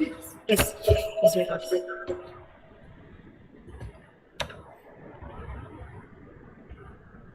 Okay, thank you very much. First of all, I take the opportunity to thank the organizers for giving me the opportunity to speak on this forum. I thank you all. Now, in the first place, in the previous session, we have seen how, for example, the technical details becomes important in terms of writing a project, in terms of submitting a project, in terms of choosing the agencies to which you submit the project, and various other details have been discussed in greater detail, in greater length. Now, in this session, I would like to take some 30 minutes or 40 minutes, and I would want to focus on one specific question. And the question is to think about how to choose a research topic, how to choose a research question, how to think about a research question. Now, why is this important? Well, this is important because first of all, there is a need for us to work on research projects. Now, the need to work on research projects could be for various reasons. It could be because you have the API score, you have the indexes, and there are various forums which will evaluate your performance, which is why you need to take research projects. Now there are forums like NAC that will ask you about your involvement in research. There are other local forums and national forums where your performance is evaluated, and all these are in a way very good reasons, in fact, why you should think about doing your research project. But more than that, we have to think about research because there is a certain commitment, professional commitment on our part as teachers, to contribute to the body of knowledge in our own fields, in our own domains. So we need to do research because we need to contribute to academics. We need to build new discussions. We need to develop questions. Not only that, we need to train the future generation of students to think about the kind of questions that bother us today. So we need to build groups of people who can think about research, collaborate between them. Now, in some sense, research project, working on research, taking up research projects will allow us to do this job perfectly well. Of course, there are other incentives which you will also enjoy in terms of taking up research projects. Now, this is why we have to think about research projects. It's very important to think about research projects. Now, however, how do we even think about choosing a topic? How do we think about how to look for a research topic in the first place is an important question that is there before us. This is because if you generally think about research itself, especially in social science and humanities, it is in a very poor state. We all know that because most of the time, if we look at the research in our own domains, what the research outcomes has hardly anything to do with the way we live in the world. Now, whether it is research in social sciences, they hardly, describe the way we live as a culture, as a society. If you look at the research in political science, the descriptions in politics hardly describe the kind of politics that happen in our society. If you look at the research in literature, there are all kinds of ambiguous claims, whether they really, describe our experience or are they simply imaginary works of fiction. All these ambiguous claims are found in literature. And if you look at any other domain like that in humanities and social sciences, they are very ambiguous. They hardly have any connection to the way we live. Given this background, given this circumstance, we know that social science research is not very close to the kind of people we are as a culture, as a society. Therefore, in this background, it is so important to think as to how to go about picking up a research topic, how to even think about how do we even conceptualize a research project becomes a very important question.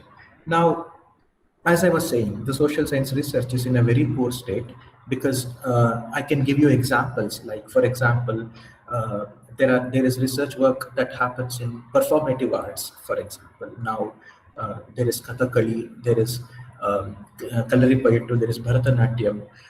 If you look at the research around these questions, now all these topics, people have been, kind of giving you interpretations upon interpretations. There are so many research theses that get written. Most of these theses claims to give its own interpretation about these topics. At the end of the day, you simply have a pile of interpretations. What did they really contribute to knowledge? If we ask that question, we don't have an answer. In what sense do they contribute to the kind of image that we want to rebuild about India as a culture? If we ask that question, well, we don't have nothing to answer.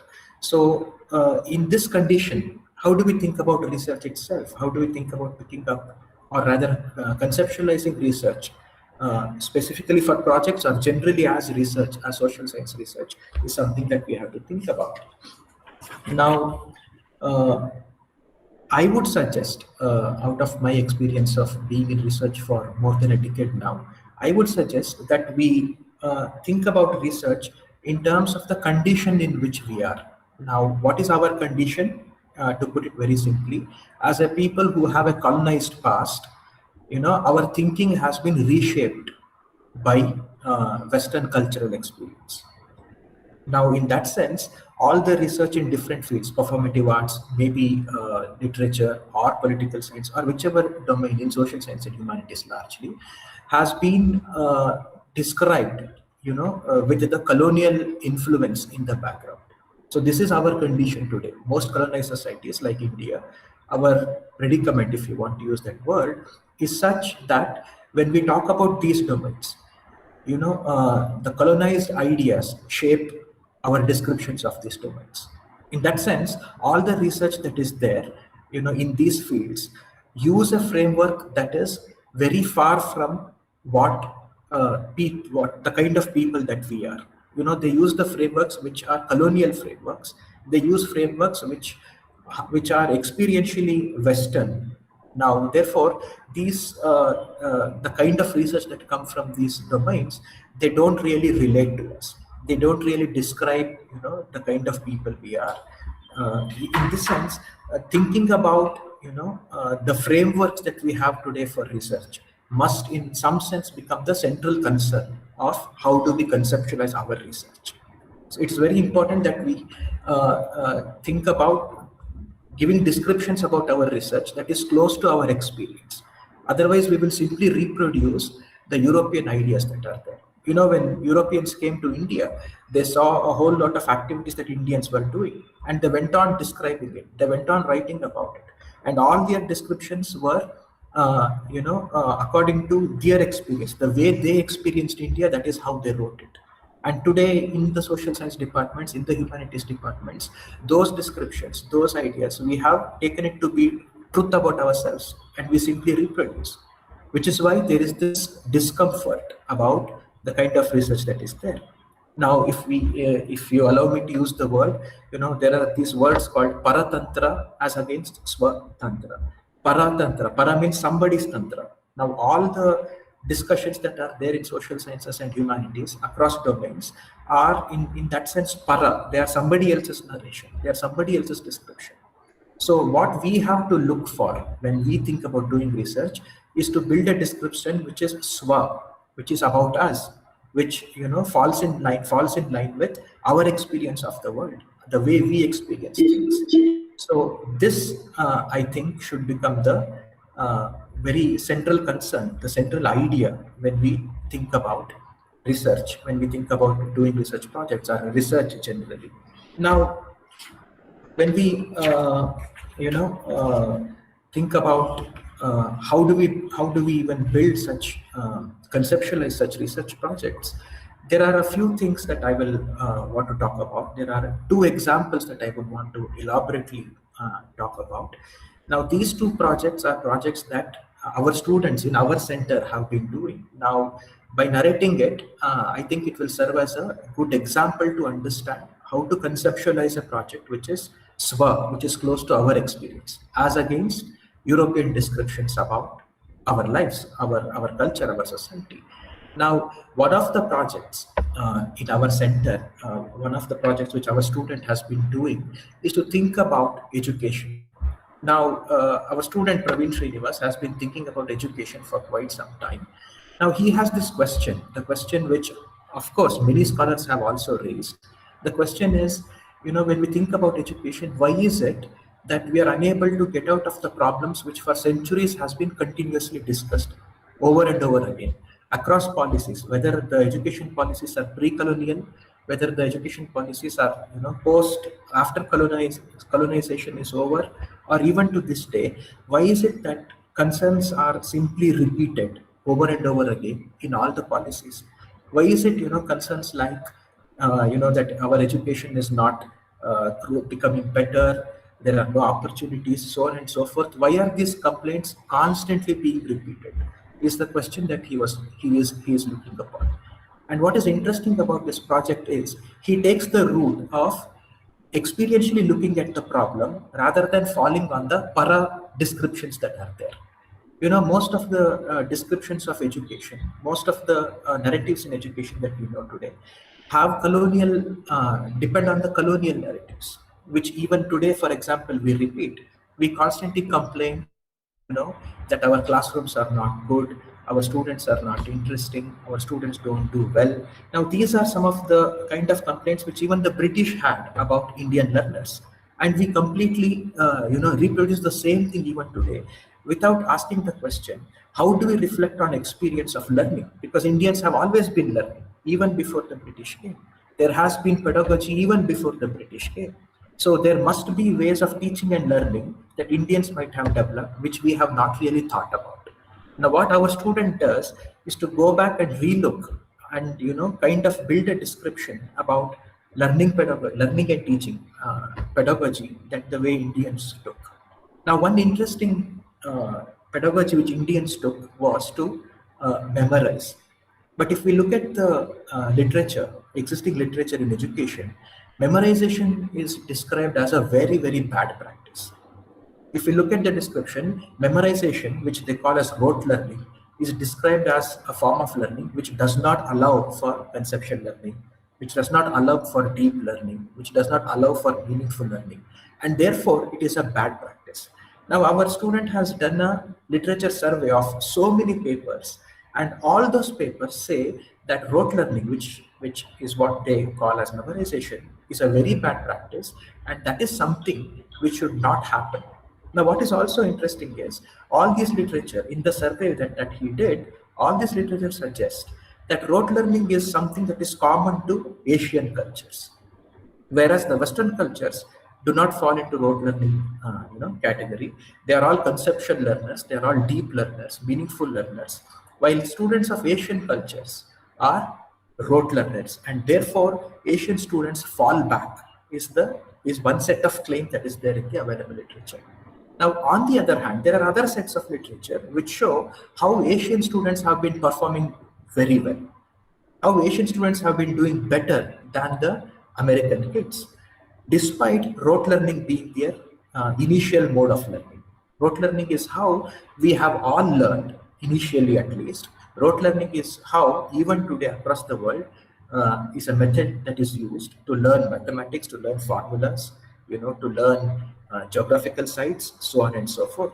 So there is a contradiction in the literature in education. While one side, a lot of literature says that rote learning is a bad practice.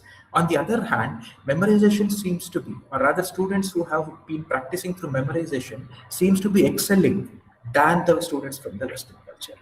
Now, why is this happening? Why is this inconsistency there in the literature?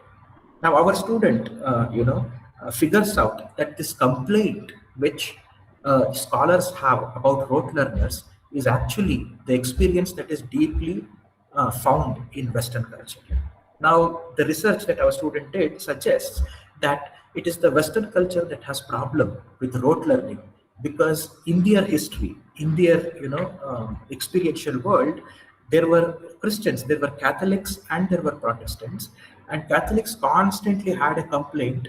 Protestants constantly had a complaint with the Catholics, saying that Catholics are rote learners.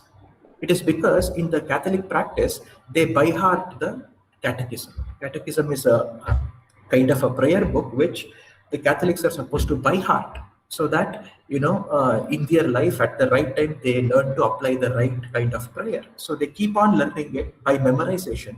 And Protestants, on the other hand, thought in Europe that memorization is bad.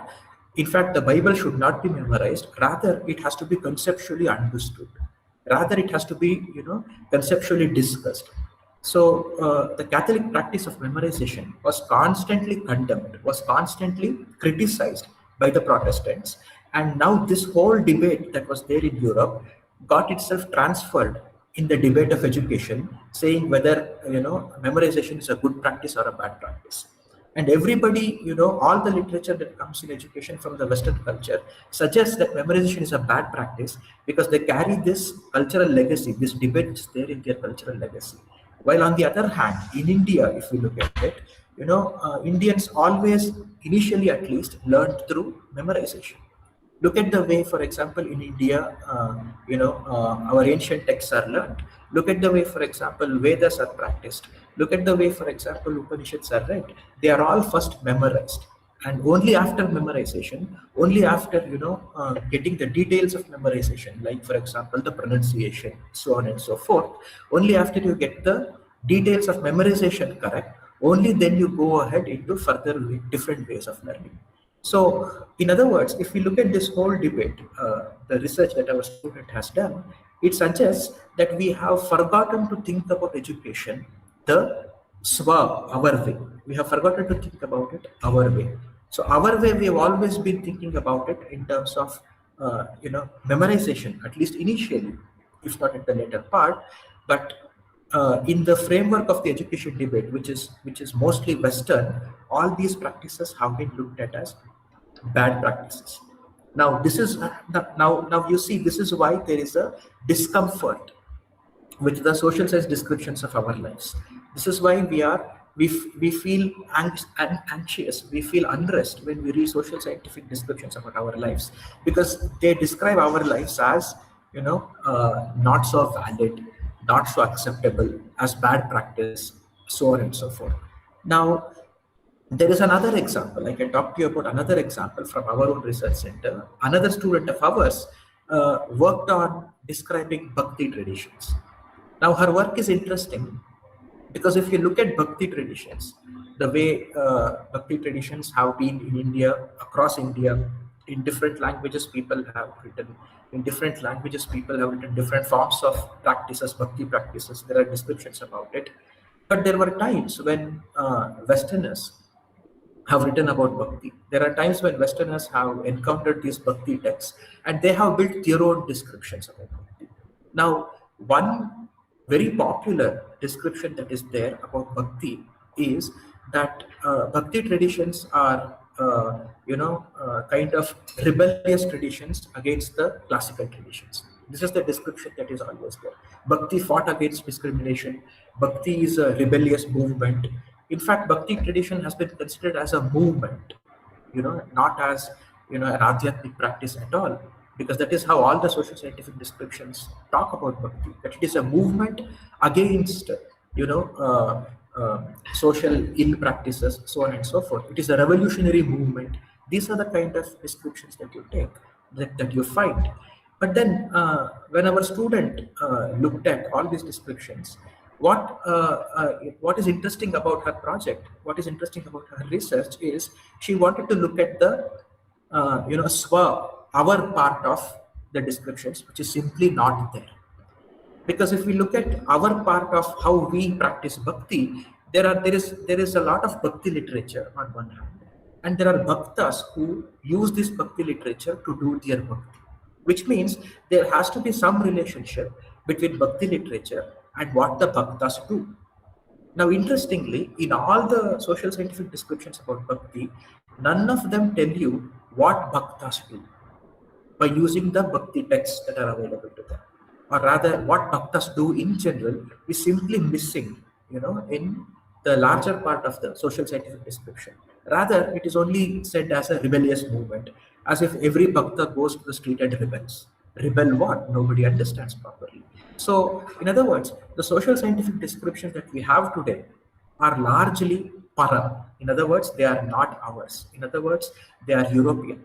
Now, it is important that we remember that the moment we say they are European, we are not going to reject it simply because they are European. We are going to reject it because they don't describe us. They don't talk about things the way we are. They don't describe our lives the way it is. So therefore, we must understand rejection of European description is not because something is European. In fact, many things about European culture, many things about Europe, we all use it in our everyday life. The technology that we have comes from the Western world. The natural sciences that we do, the theories in natural sciences that we have come from the Western world. So our complaint is not because something is European. Rather, the descriptions do not match with our experience. Now, in both these examples that I gave, the example of education on one side and the example of bhakti on the other side. In both these examples, the focus is on experience. In the education project, we wanted to focus on our experience of learning, how Indians learned. Can we revive them? If we revive them, how are we going to use it today? These were some of the concerns, questions in the project of education, focusing on our experience.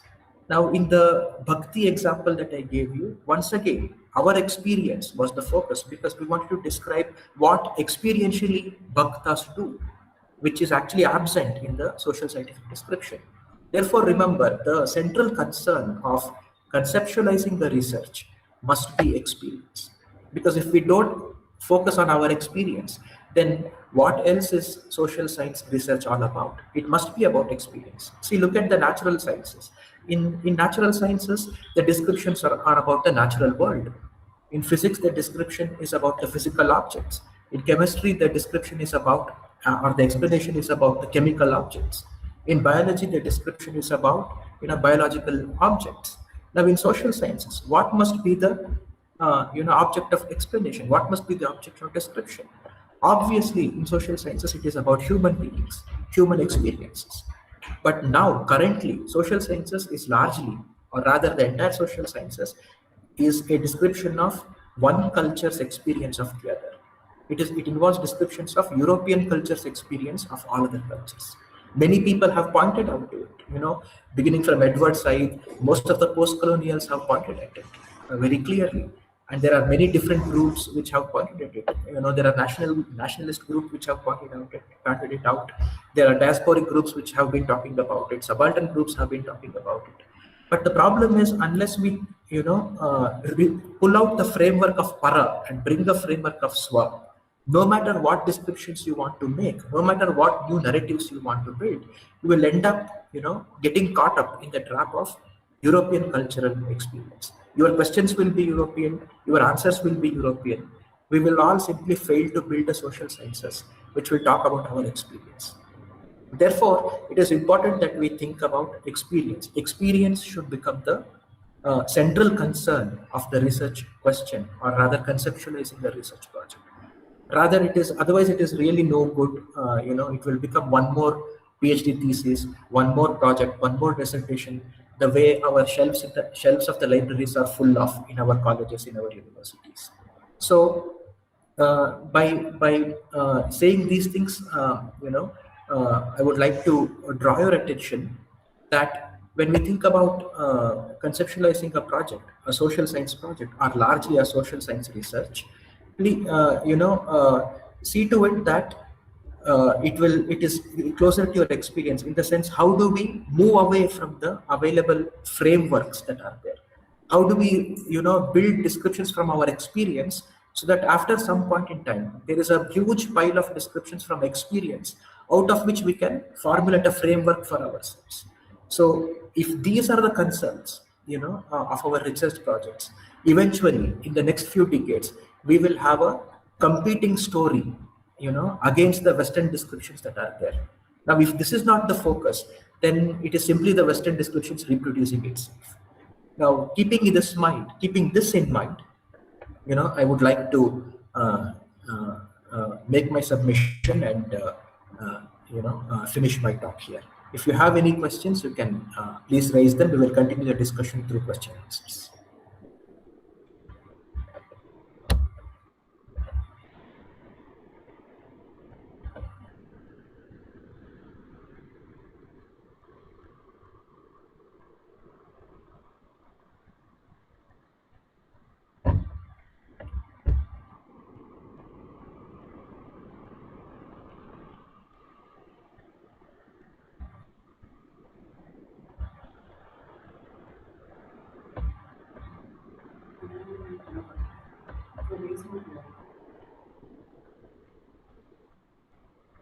Yeah, you can ask your queries in the comment box, or you can even unmute yourself and ask.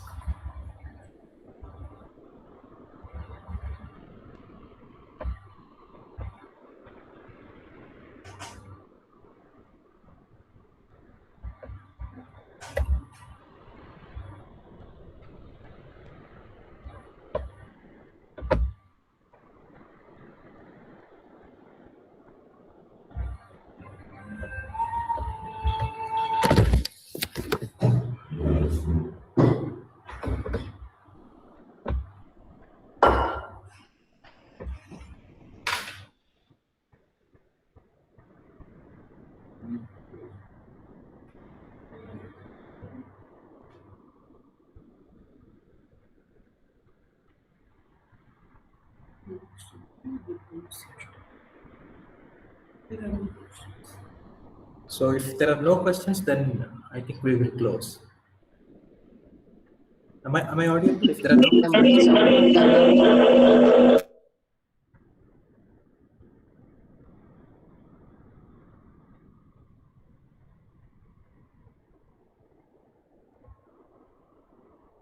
There is a question from YouTube. Which area is relevant for PhD research in English? அடுத்து பைலினியர்ல சொல்லுங்க, important question சொல்லுங்க. Problem 1 சரி, bilinear என்னன்னு சொல்லிட்டு போறேன். Definition பாருங்க. BBA vector space over the PDF. Bilinear form of V is the function f from B cross B to F such that f of alpha u plus beta v போடுவீங்க இல்லையா, அங்க எழுதுவீங்களா அப்படியே ஜெனரலா, அதுதான் இங்க எழுத போறீங்க. சோ ஃபர்ஸ்ட் டேர்ம் என்ன எழுதுறீங்க, லீனியர் காம்பினேஷன் எழுதுறீங்க. Alpha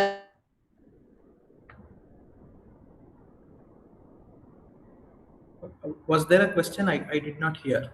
Yes, the question is which area is relevant for PhD research in English? English language and literature. Okay. The question is which area is relevant for research in the field of English language and literature? Okay. Now let me talk about my own research. For example, broadly it falls into the field of English literature. But my focused research is in the field of translation studies. Now, out of the many things that I have researched in translation studies, I will just talk to you about one topic that is relevant to this discussion, which is the translation of,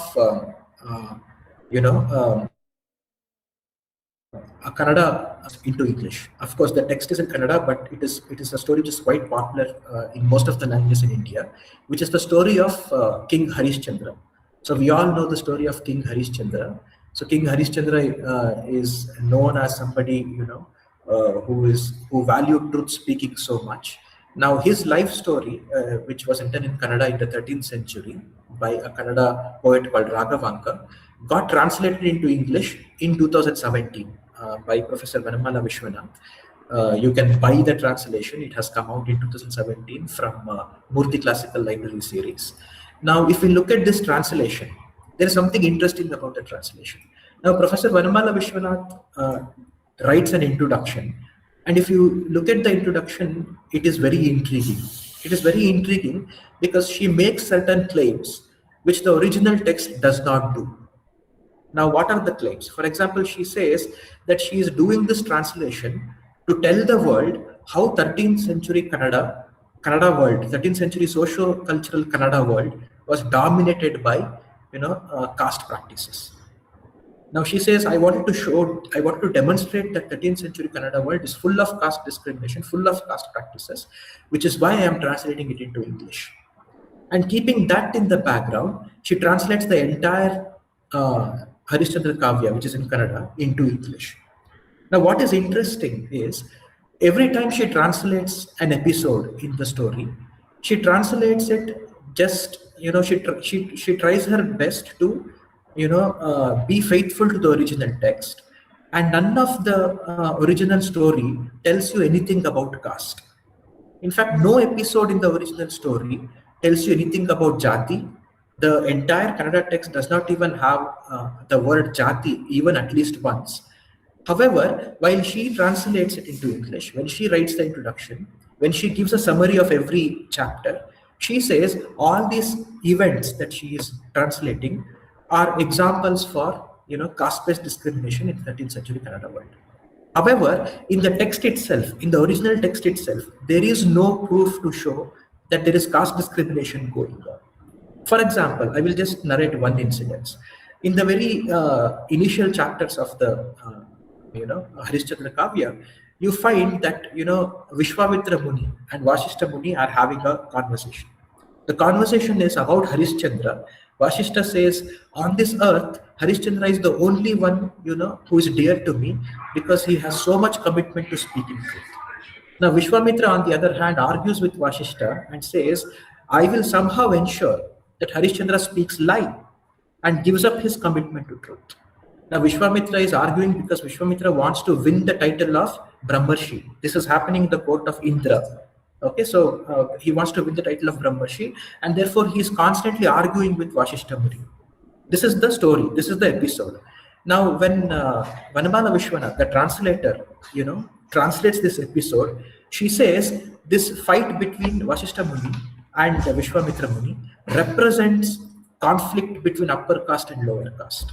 This is how she translates it. Now the question is, in the original text, all you know is there are simply two people conversing with each other. There are simply two people fighting with each other because one of them wants a position of a Brahmarshi. That's all you know from the original text. Now, how does the conversation between these two people, the debate between these two people represent caste conflict is something that you cannot derive in any sense from the original text. Nonetheless, the translation says that this is a conflict representing conflict of upper castes. Now, why am I pulling out this example? This is a classic case of how a good research can be done in English literature broadly, because there are so many texts like this translated where in translation, European experience about India's caste, European experience about India's caste system somehow come in, even though in the original text it is not there. Even though there is no chance that you can derive these things from the original text, somehow while translating, these ideas creep in, these ideas step in. And when these ideas step in, all of a sudden, you deny experience to the reality of what is there in the text. You deny your own experience. The swa of your experience is simply gone because para descriptions come in. Now, when para descriptions come in, you lose focus on your experience. You deny your experience. You lose access to your experience. And you present a story which is so distorted, which is a lie, in fact. That is not the truth about how your life is. Okay, so there are so many such translations you can revisit, where European descriptions, where frameworks of European descriptions, Western descriptions come in, and you start talking about yourself in ways by which you actually do not live. Okay, so I think this is a good example relevant to the conversation here, which can become a very good example for research in the domain of literature, broadly speaking.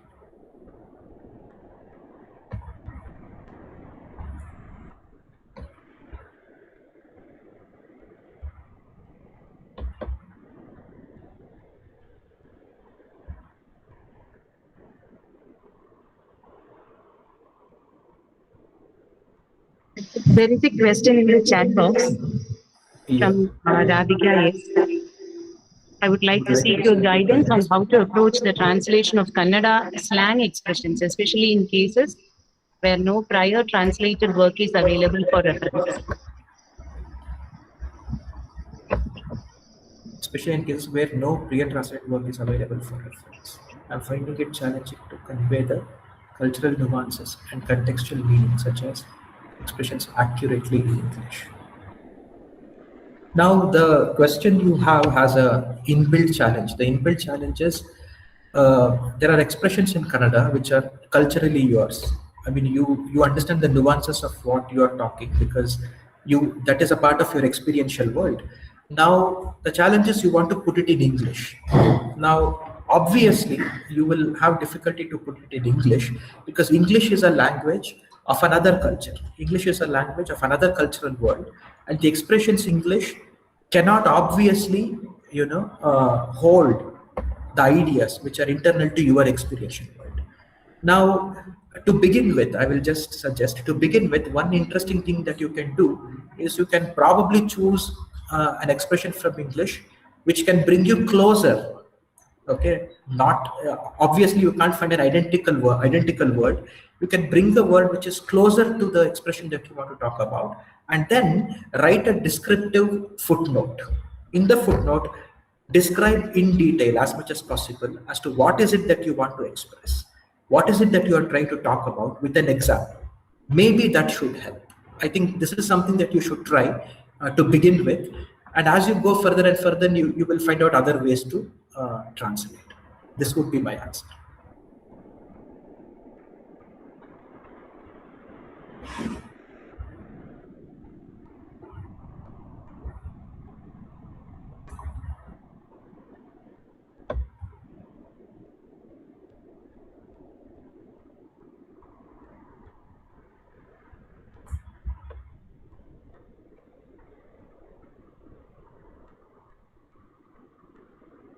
So if there are no more questions, then we can close. I think there is a question. A PhD scholar submits project proposal individually. Yes, you can. I mean, depending on the agencies, there are some agencies which will allow you to individually do it. But I guess you should have an affiliation to an institution. You should go through an institution. So you don't have to necessarily have 2 or more people collaborating. But see what agency it is. Different agencies encourage different kind of research. Some would encourage individual work. Some would want you to collaborate. Some would want you to have an affiliation. So I guess it depends upon the agency, funding agency to which you are applying. So once you choose a funding agency, you please go through the guidelines, and the guidelines will tell you whether you can apply individually or not. For example, there IKS division from Government of India has options where you can individually apply. So it depends on the agency which you choose. Another question from live streaming. Can you suggest any theory in the Indian context? See, for example, from our group, we did one research project from the IKS division. There is also ICSSR, which will call for research projects. ICPR will call for research projects. So you just keep following up on their websites. So whenever they call for a project, it will flash on their website homepage. So I think you should keep following those websites.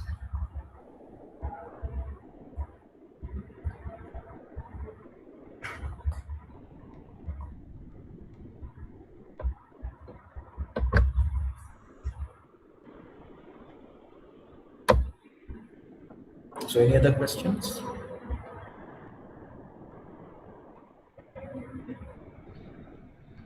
Hope we can wind up the session now.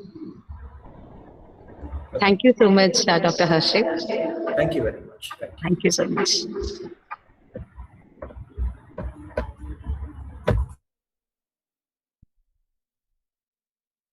Thank you.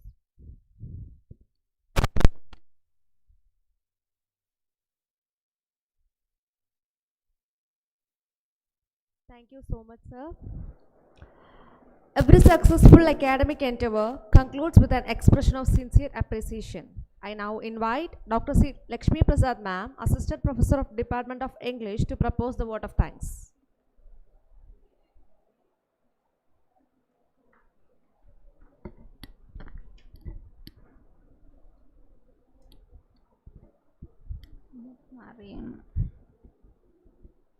Good afternoon, everyone.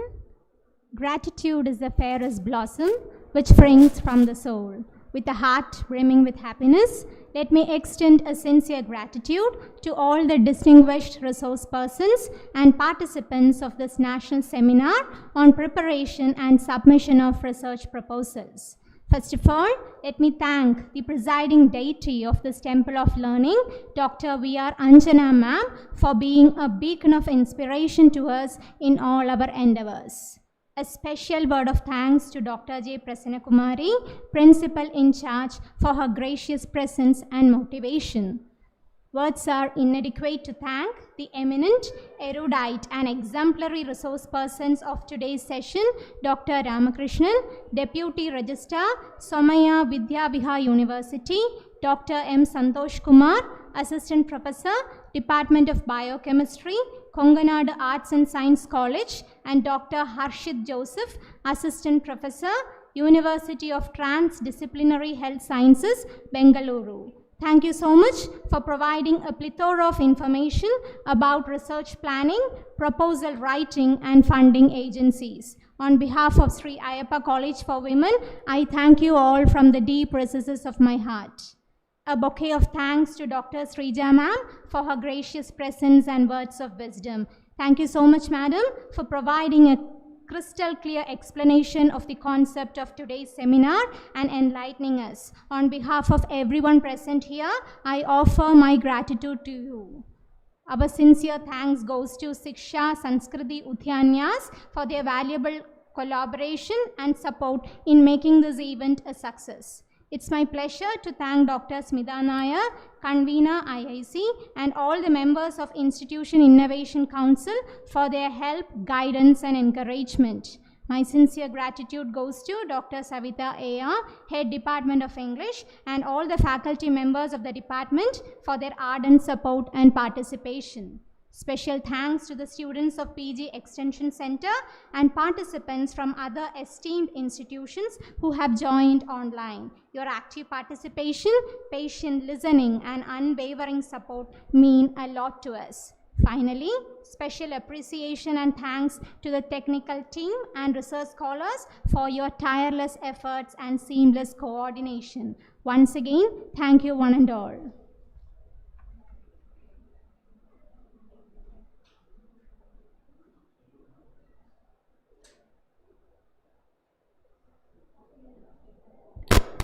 Thank you for your gracious presence. National Anthem.